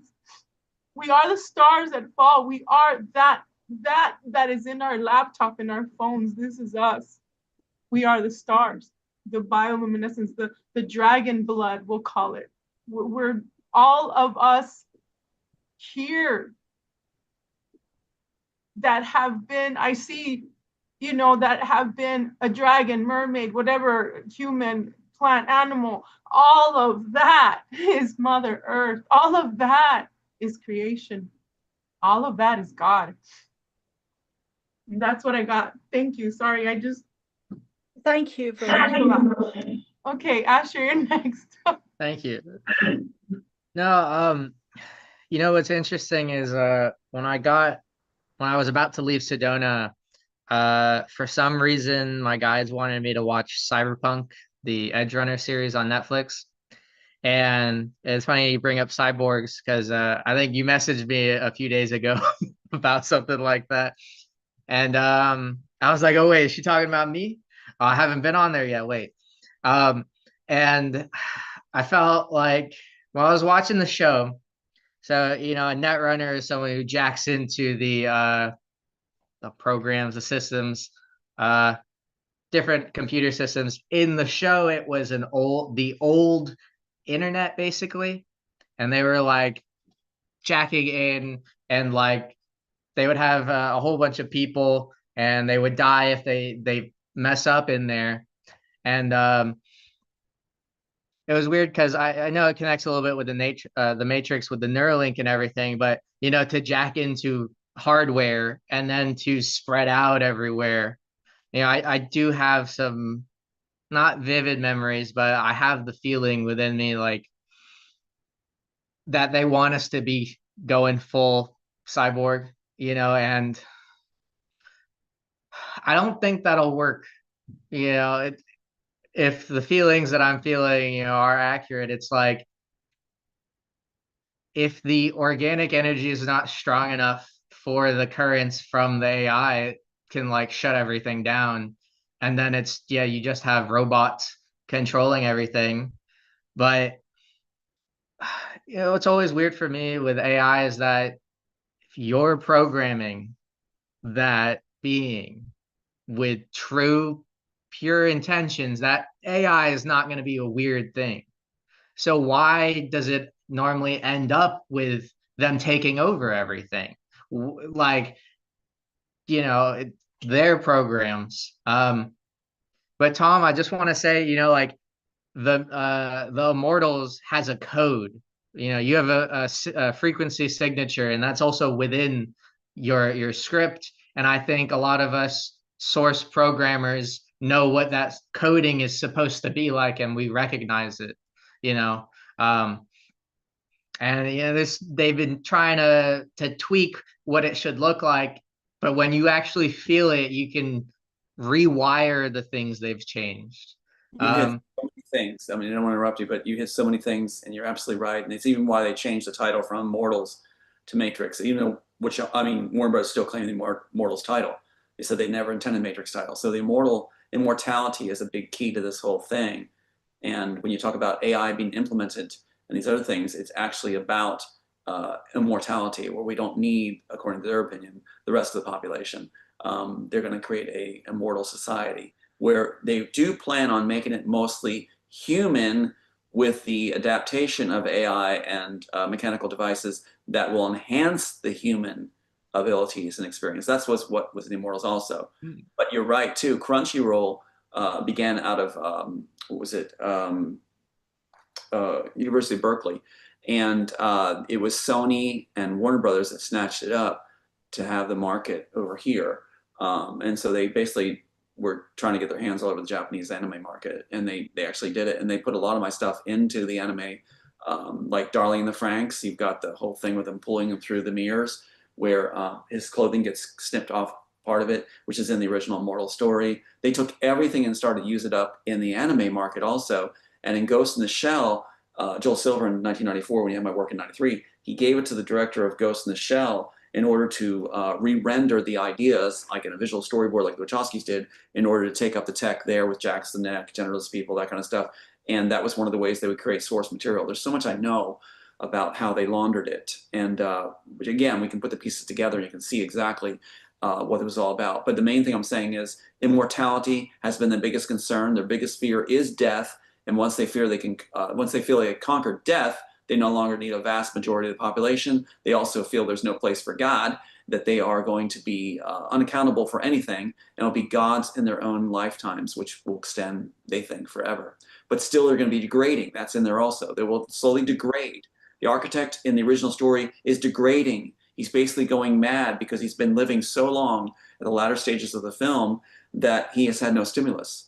And so his mind is degrading even with immortality. There's so much I want to talk about that I never got to talk about. But yeah, so really the key thing is immortality. That's what they've been fixated on. It's still the fountain youth search for. It's still that going on. They want that no fear of death any longer. And without the fear of death, they now find death fascinating and will be the subjects of that. That's where the Hunger Games comes from it. So if that makes really sense, yeah, Hunger Games comes from the stadium scenes inside. We can read that section sometime too here, the actual Hunger Games scenes that are in the Immortals, which Joel Silver said he wanted to put it in Oblivion. Wachowski's wanted the stadium scenes too. They said it'd be too over budget. So in Oblivion, he has the stadium with Tom Cruise, the football stadium. That's why. And later the stadiums become more prominent in different films because that's an important part of the piece where you see how degraded society gets, almost like ancient Rome, where they find entertainment in seeing the sufferings of those that are called short lifers that are not in the program. That makes a lot of sense. Ooh, okay. I'm connecting a few things from that. I've always had like some kind of pull with the Hunger Games, and you saying that like I can kind of overlay things. They try to get around it by teaching in school that it comes from some other. They actually do this in English classes for kids in middle school. They teach them that Hunger Games came from this thing that has nothing to do with Hunger Games. They cap that off because they're afraid of the influence we will have if you actually. So sometime we should do this. We should read the scene. I believe that maybe we can do this when you're back on. Read the scene of the stadium scene and see where Hunger Games comes from, point blank. I'd love to do that. That would be great. Yeah, I want to say so, I haven't done much in this world, and I feel like that's why I'm here now is because I'm here and I'm ready to do stuff. And I feel like I was going to be pretty popular in music and that I wasn't like thrown into a different timeline. It was like you need to change so that certain things can happen. So I didn't end up, having the music career that I would have. And I'm pretty grateful for that. So especially hearing the things that you've went through, um, just makes me, like I said before, y'all made the room for us to come in as well. And we're not here to do it ourselves. We're here to do it with you. We all have to do it together. I believe Um, believe that. And finally, we can finish the room, but it takes you guys to help to finish it. Absolutely right. So thank God. Yeah. Yeah, no, and you mentioned in one of your other lives with Veronica, like finding other people with hearts, and I feel like that's all I've been doing. And sadly, in my physical reality, I don't see many people who are in the position where they're able to handle any of this stuff. It was really interesting, like seeing all of you guys on the panel and just presenting and speaking your truth. Because, especially with my thing with my jaw, it literally makes me not want to talk or move my mouth. And so it inspired me a lot to speak my own truth. And I'm big on saying information that has truth in it. I might not know everything about certain subject, but I'll be able to feel the truth and overlay things. Like a lot of the ways I understand things is my guides give me messages like Bumblebee from Transformers, where it's like a song and then a word from the song, and then it'll be like a color, and then it'll be like a scene from a movie, and it's like put all those together, what do I feel from that? And normally they give me some pretty direct truth, especially about ships and stuff like that. But I just wanted to say thank you to everyone and to all the beings around that we don't see, that y'all truly do make a difference, even in the small little comments you might make. I can't tell you how many times maybe a YouTuber or someone has said 3 words that completely stopped me from like going down a path that would just not have been good. And it, redirected me just off of a few words. What y'all do makes a huge difference. That was something that really hit home to me at the conference in July, is that there's no one that's more important than the other. We're all equally as important, even though some of us may have more research or more knowledge in certain subjects, and some of those subjects may be more expanded than others, but we all are most definitely it's individual, the fingerprints that we all have an important role and mission here on Earth, and we should be uniting more than ever. And we do need to stop the bullshit and the nonsense and the bickering, because it's not doing anyone any good. It's hindering the disclosure movement. If anything, that's all it's doing, is creating a divide and a hindrance. It's not helping. It's not positive. It's not of a higher frequency, of a higher timeline. It's a lower frequency that is pulling us back as a disclosure movement. And we are here en masse as part of the disclosure movement. All of us that are public speaking have known each other before, and we're here en masse. We are connected, really connected, and we're contracted in to do this. So we need to come together and stop the bullshit. Really. I agree. If we fight each other, we all lose. And that is the negative agenda that has infiltrated. That's what they do. Thanks, guys. It's just when I remote view and when I get my these messages, I also interpret the Holy Spirit, but there's an AI, and then there's a Holy Spirit that is with us, but then there's an AI that is, you know what I mean? So when I know when the messages are coming through, I would do that at the church too. I just have to go, and I get a migraine, and I had to go get something to eat too and go to the restroom. So sorry about that. But did Asher, did you talk about your wolf experiences yet? Because I want at the end, because I'm sorry, Tom, if you have to go, that's okay. This is so juicy. This is so juicy that if Asher has a few more minutes, we can go. I think it's great. I mean, Keep it's going. really weird. What's happened just recently, if you saw me looking around and down, I just got Yeah. attacked by fire ants. So fire ants Oh just my got on my God. feet in my house, and I don't know where they came from, but they were on me by stinging, and they sting actually like wasps. Oh So yeah, I've had that done. Yeah, in my my feet are throat. smelling on my feet. But Put I some appreciate salt. what you talked about. But I've Can got you stuff put for it. But I'm just salt? saying I appreciate what we talked about today very, very much. I need to go tend to my feet right now. But Oh, I'm so sorry, they Tom. Did sting, this just actually. happen? What just happened, you saw me looking around because I thought, Asher was doing this wonderful talk, and I'm looking around because I finally saw them. What was causing the stings and swelling on my feet were these fire ants. So I'm now they sorry. got my house.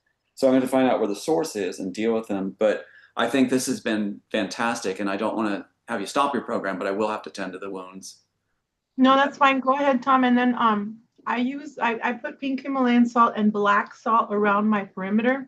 Yeah. So I don't know if that would help you because I've never had problems with ants, and I'm so sorry. Sending you love. And yeah. All right, guys. Well, this has been great. Thank you very much. Yeah, And so nice talking to you, Tom. And we'll have to talk some more too. next time, please, let's do it. And we'll go over some of these scenes. All right. All right. Sounds Tom, great. thank you. So did You want me you? to talk about the werewolf Yeah. experiences? So Well, because when we started talking, I said, okay, he's my son. Another, I have several sons and daughters in the program, as far as how they made us. But I thought, oh my gosh, you're just so genuine. And then you picked up that book, and I'm like, should I tell him? And then it wasn't until I'm like, okay, did you get any memories or something the next day or whatever? So just I guess only if you want to. No, yeah. So I have two wolf experiences, and just there's a show that they talk about werewolves and stuff that I thought something people should know, and maybe some do. So one experience is um before I moved, or no, was up here in South Carolina, and I had done some work for my dad so I could make money to get one of Rion's Giza pyramids, a big powered one. So I ended up driving down to Key West just to get that, and it was me and my girlfriend. And the night that we're there, I plug it in, and I think I have it on the yellow color, so solar plexus energy. And I go to sleep, and I end up having like a nightmare. And I was on a street in the back mangroves, and there were two coyotes, which I've never seen a coyote there before. I don't think they are, but there's two coyotes, growling at me and about to attack me. And I woke up suddenly, and I was like, that's really weird, but you know what? I can change this. And I went back to sleep, and a few minutes later, um, I like turned into a giant wolf and like was growling back at them, and then I stopped completely and I just stared at them, and they basically just sat up and were waiting for me to like command them. And then I woke up after that because it was morning. But um to me it was some things trying to mess with me, and then I literally was like, what are you gonna do? I'm bigger than you. You can't do anything. um but another thing was when I went to Sedona. um so I did about 5 hours of healing with my friend. And what, it was about 4 in the morning where she called me, or 3 in the morning she called me, and she was like, there's a spider in my house. I need you to come help me. And I was like, I got you.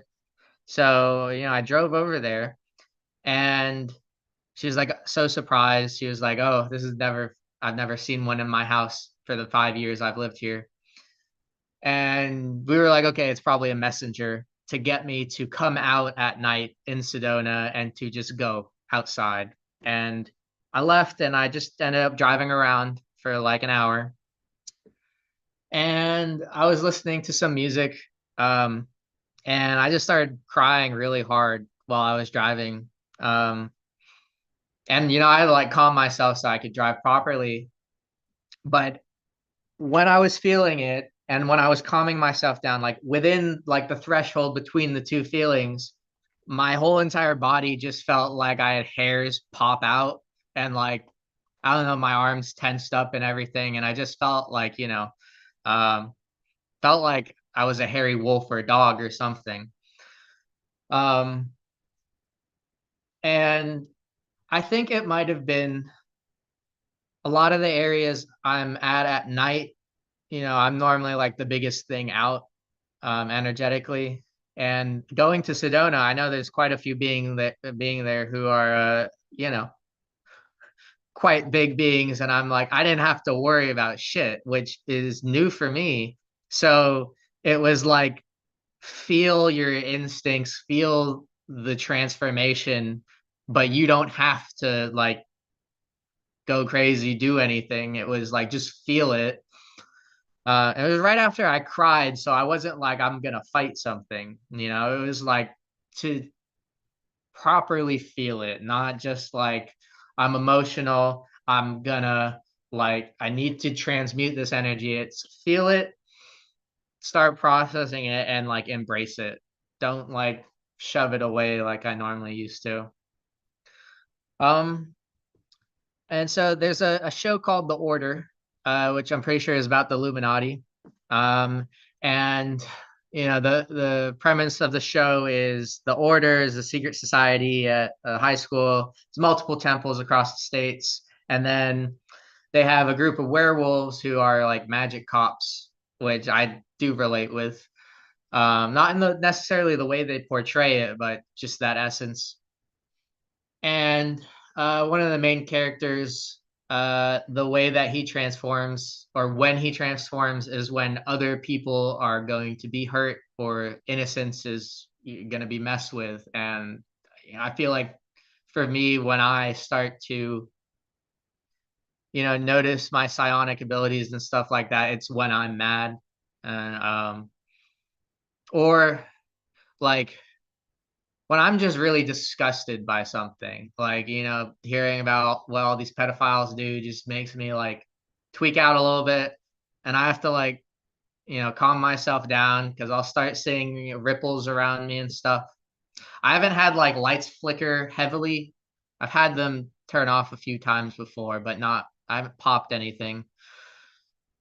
But I just noticed that in the Order, like with the Matrix and stuff, they'll say truth, but then they'll put jokes immediately after and to distort it. And I'm like, if they didn't put the joke there and they didn't put funny music and you put like some serious music, people would be like, oh, maybe it's different. But like they do so much to make it look like a joke. To make light of the truth, to kind of bleed it in or blend it in or snuggle it in without it, and then to make a joke, it's kind of mocking it.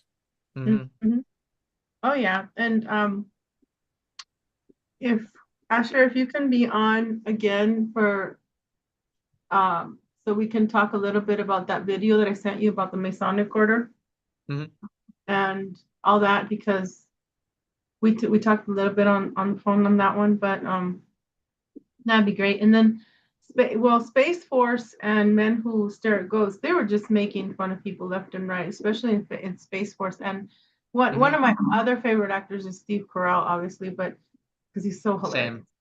Same. Right? And then the one that comes out in The Grinch, my favorite one from the 80s, what's his name? And then he does Jim Carrey? Yes. I love him. So I know some of you have to go. I'll close real quick with, if that's okay, with a dream that I had. I posted it on Facebook.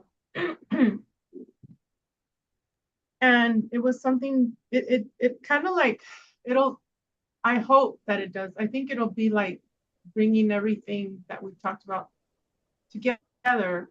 The dumbs, because Tom said, oh, that's, the dumb generation, and it reminded me of the dream, the dumbs. So DUMBS, Deep Underground Military Base System or Operation. So I had this dream. I just had to get rid of my beastie, which I loved so much. I still communicate with her. I'm part of Transformers, and so are you. Asher, we talked about that too. Maybe in the next show we'll talk a bit more about that. And real quick, the Transformers, when you were talking about how the AI infiltrates, and they with the Crunchyroll, that movie you were talking about, the anime kind of thing. Yeah, okay, yes. Then he said Crunchyroll, but you were talking about like, oh, Veronica, do you think that was me like trying to hack into the system? So yeah, it was you. I see it. So it kind of reminded me of Transformers when one of the bad guys goes into space. He's like, and he gets onto the satellite, and then boom, his little, his tentacles go, and he wraps himself around the satellite, and he's sucking out on it. And that's what they want, because their god is AI.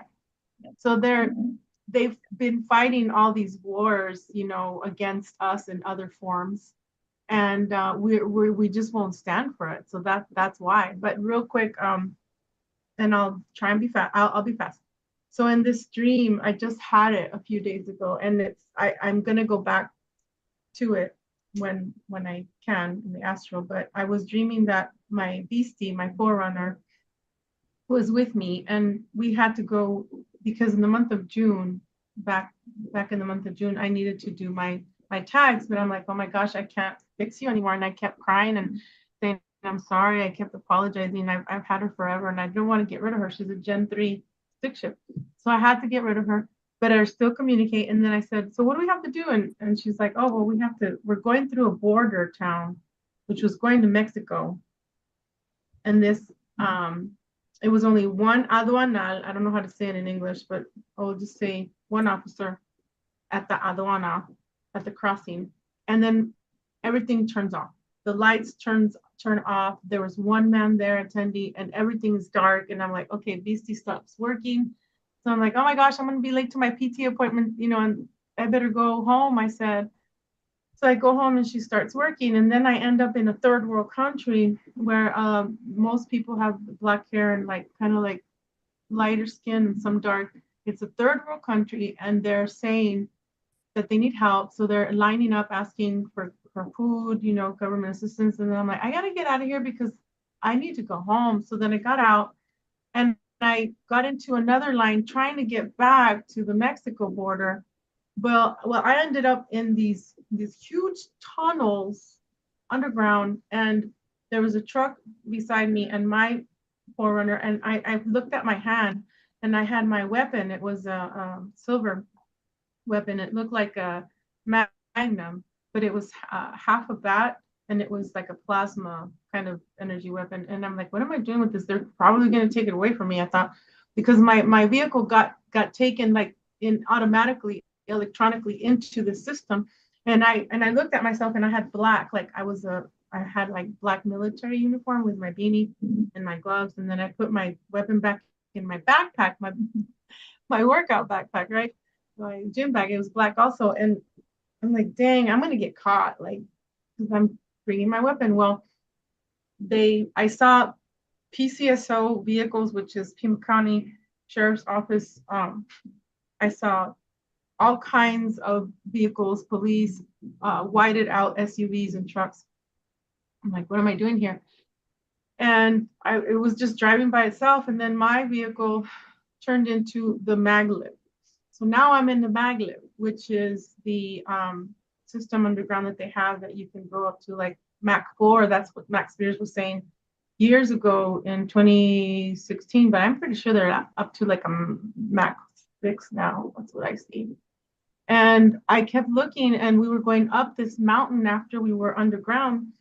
And by the blink of an eye, the other trains, the other maglevs were like it was just like a flash going. And I'm like, wow, they're really fast. Like, we're going pretty fast, And so all of a sudden it stops, and I look, and I'm the only one there. There's not too many people on there anyway. There was maybe 5 of us. And then in the back, there's an attendee, and in the front, there's an attendee. And I said, I need to go home. I said, I can't be here. Where can I buy a ticket? And he says, in Spanish. He starts speaking Spanish. He says, no puedes. No, not until tomorrow. like, what? And then the attendee in the front, he told me telepathically, you can't buy one. You better not buy one because you're pretty much stuck here. Like, don't buy it. So he was kind of like giving me a warning too. And they're like, you got to get off the train. So I got out and I ended up in a golf course area, huge, tall mountains and all around it. And then there was the mountains that had the grass on there. And I'm like, what am I doing here? And I saw that there were like two more people like getting ready to board a train. And the lady had sequences all in her chest, like seashells, but it was actually her body. Like she was like a fish, like one of those, what do they call those? Not sequoia. What do they call those fish? Oh, anyway, those really long, like Japanese fish. She was like that, white, complected, blonde hair. She had on a pigtail. And then to her left, there was like a white, really big, heavy-set guy with blue eyes, like kind of brownish hair. And he looked like a Neanderthal. Like, what am I doing here, right? So then the lady comes, and this is the end. She gives me a stick of incense, and she says, look what I can do. And then she transforms herself into another being, like another female. She can transform herself into other animals. Now, when I end up in that golf course area, there's a dragon. There's a gold dragon that's going in and out, like, and then it bows to me. And I'm like, what? And then it disappears. And then that's when the lady comes and gives me the incense stick. So then there's a young man there too. So there's three of us now. And she says, look, okay, go ahead. I felt like Harry Potter, right? With the one. Okay, the incense was this long, maybe like a ruler, like maybe 12, 13, maybe 15 inches. And then it about that. And it was like dark gray matter and black, real pretty swirly. I don't know how to, like, kind of like, anyway. So she goes, your turn. And so I said, okay, let me see what I can do. And I'm doing this thing with the wand. And then I see myself, and it's still a female body, very white.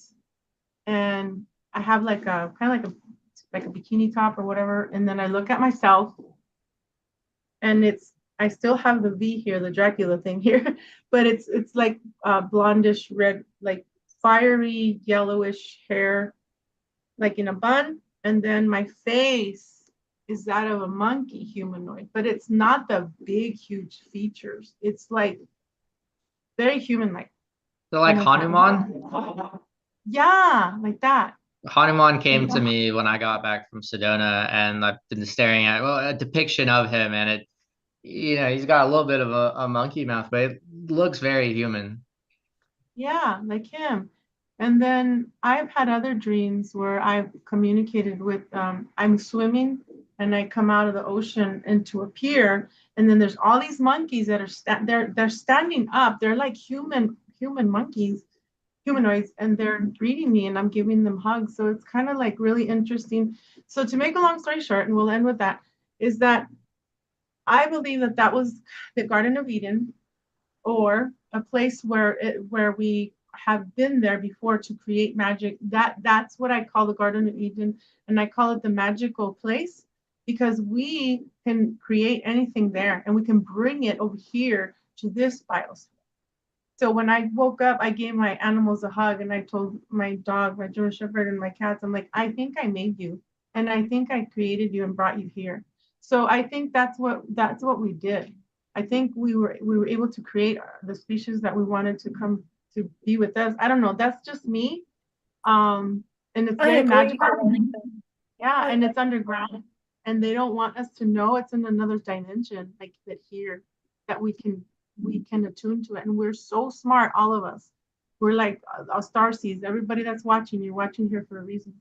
And so thanks for listening. I appreciate that. Thank you. That resonated a lot with me. I don't know. I feel like I've seen you there before. Like when you were saying that, I'm like, it feels like, I don't know, like an example to bring up, but it's like, it feels like I've probably seen you there before. Like, wow. out in my heart. I know. I just know that I know you guys, and I know that I know you, Asher. When I first met you, I saw your eyes, and I'm like, I know him. Like, I just know him. There was so much love, And when I saw Soma again and Tom, it was just like, I mean, that's the first time I've ever seen you guys, but here on. And it's just amazing what we can do, how magical we are, and how really, really important we are to help humanity. There's some people that will keep us, and entities that will try and keep us from not feeling our best and feeling that we're not special. And they'll even say we're not special, but we are. All of us are. So, any closing words, Asher and Soma, before we go? Thank you. I love you. I love you. Yeah, I love you too. Thank you. I love you too, Asher. So how can they get a hold of you, Soma, and then Asher, and then we'll end? Well, my website is SomaARah.love, and my main social media is Substack, which is free to join, or there's paid tiers. And also I offer readings and Pleiadian channelings. Also have a group every Saturday and Sunday, 7 p.m. Irish time, which is free to join, where I get to channel the Pleiadians, specifically Ashtar and the Pleiadian Collective, and you get to ask questions. I have a lot of stuff that I'm doing, and I'm going to be putting up my calendar onto my website, hopefully by the end of, I'm sure by the end of next week, if not by the end of this week. So you guys can come and check out what I'm doing. I do have a lot of events and things that I'm doing. So yeah, that's how you can find me. Thank you so much. I have memories with Ashtar and Megatron. So that's gonna be. I'm gonna write down that way I can. Oh yeah, I'm gonna go to at least once a week. That would be great. And Yes. thank you for being on. So Ashtar, I'm sorry, Ashtar. It's close though. I haven't eaten. I'm sorry. Oh, you're good. There you go. Can I just add something very quickly? Yes, of course. Yes. Because you are invited, most definitely. But I'm also creating some new podcasts or interviews, places to connect. And one of them is the Galactic Goddess Roundtable. Oh. Yes, on the 13th of every month, starting on the 13th of October. Oh, that's the one that I signed up to. 13th yes. is one of my favorite numbers, and so is 33. I'll be there. Yes. And also a channel panel as well. Ooh. So yeah. So thank you. I'm proud of you. You're doing it. I'm very proud of you. Asher, I'm very proud of you too, because when I met you, I said, I'm passing the torch to you because you're the next generation. And I love you guys. And you're gonna do great things just by being on this podcast, and just by talking, your words, your frequency will hit others and will help. So thanks. I love y'all too. And I'm just here to help. This is Miko, not Asher, but he literally just walked up to me and I picked him up. But I don't really have anything to link. I do have my Facebook. It's Kylan Schutze. I don't have a profile picture. If you go to my profile, you'll see Veronica as my friend. So that's the way to know it's me. But eventually I'll have a YouTube thing and I'll be able to start linking my music and stuff. Yes, please. We need you. We need to hear you. I love your music, by the way. If there was, I don't know how to edit or anything. If there was a way, I would totally put your beats with your permission and everything. Thanks. I can send you just the file without the vocals. Because I make music and I use a YouTube vocal stripper to take vocals and put them on my song, but I don't post them. So it's like just for me to hear, or other people who like it. But I know you said there was. Oh yeah, oh that would be great. I know you said that they have codes in them, and I was listening to some today, and I feel that they tried to get me to basically not like myself and to not want to share stuff. Because there were so many times where I went to go work with people to make stuff, and that they either sabotage that OD'd or other things, and it's like all I want to do is work with people who are doing real stuff. I think I see you. I know it sounds old school because that's what I know. I don't know too much technology, but I can tap into it because we are part of all that. But you know how in the old days they used to give cassettes or CDs? Hey, 15 bucks, 20 bucks. Do that. If somebody wants that PDF file or whatever, or that file, charge them something because they can always mess around with it. You can't really, you know what I'm saying? You can't really like you can't trust everybody, unfortunately. But maybe you can. I know it sounds old school, but maybe like a thumb drive or well, I don't know, a CD or No, something. I get what you're telling me. I was thinking You see about that you're something gonna like do that. that.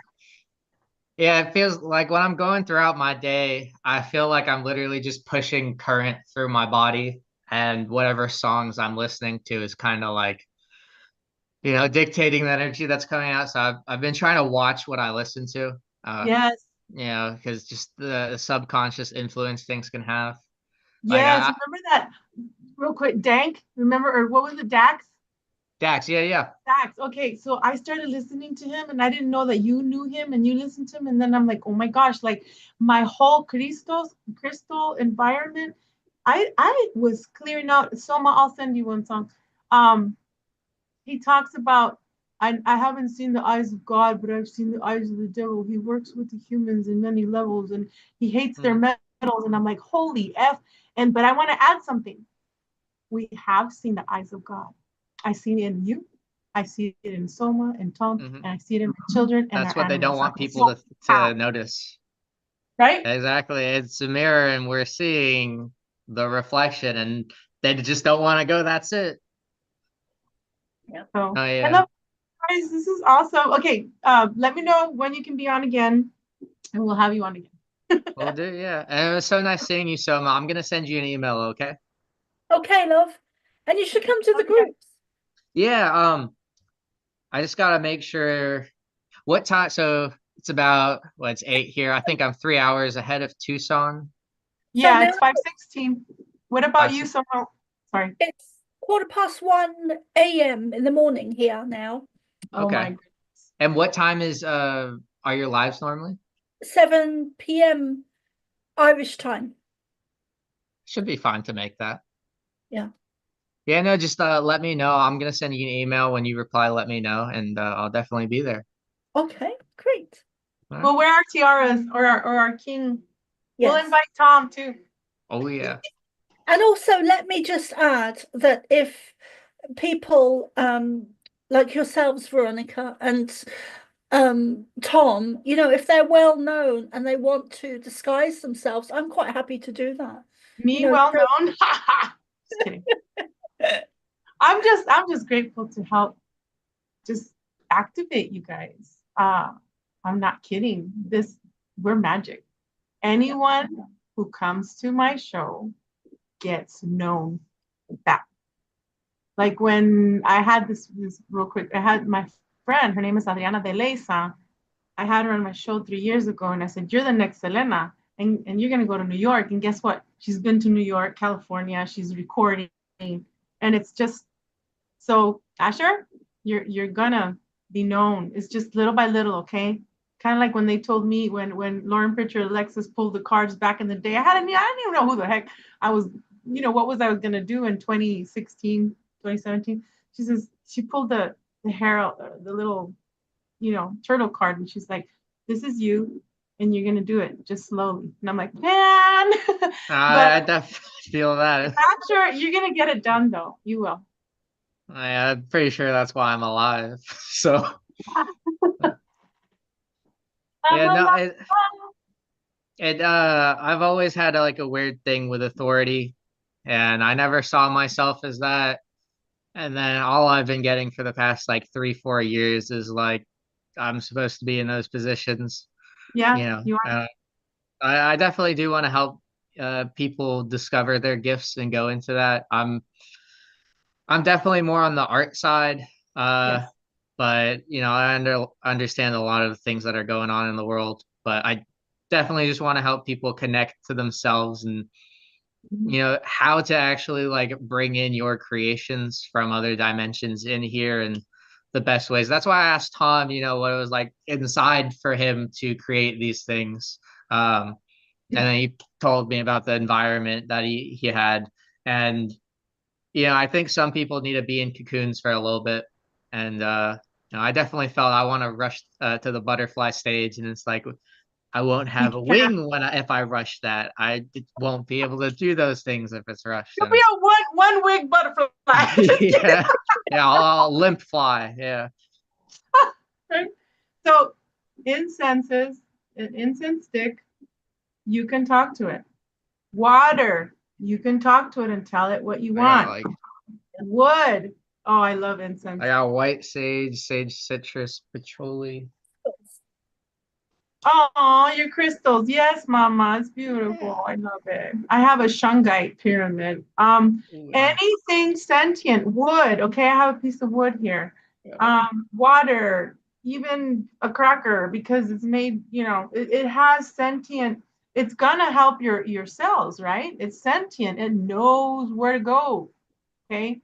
Anything, salt lamps. I'm not kidding, like even a pencil, because it has wood and lead and anything.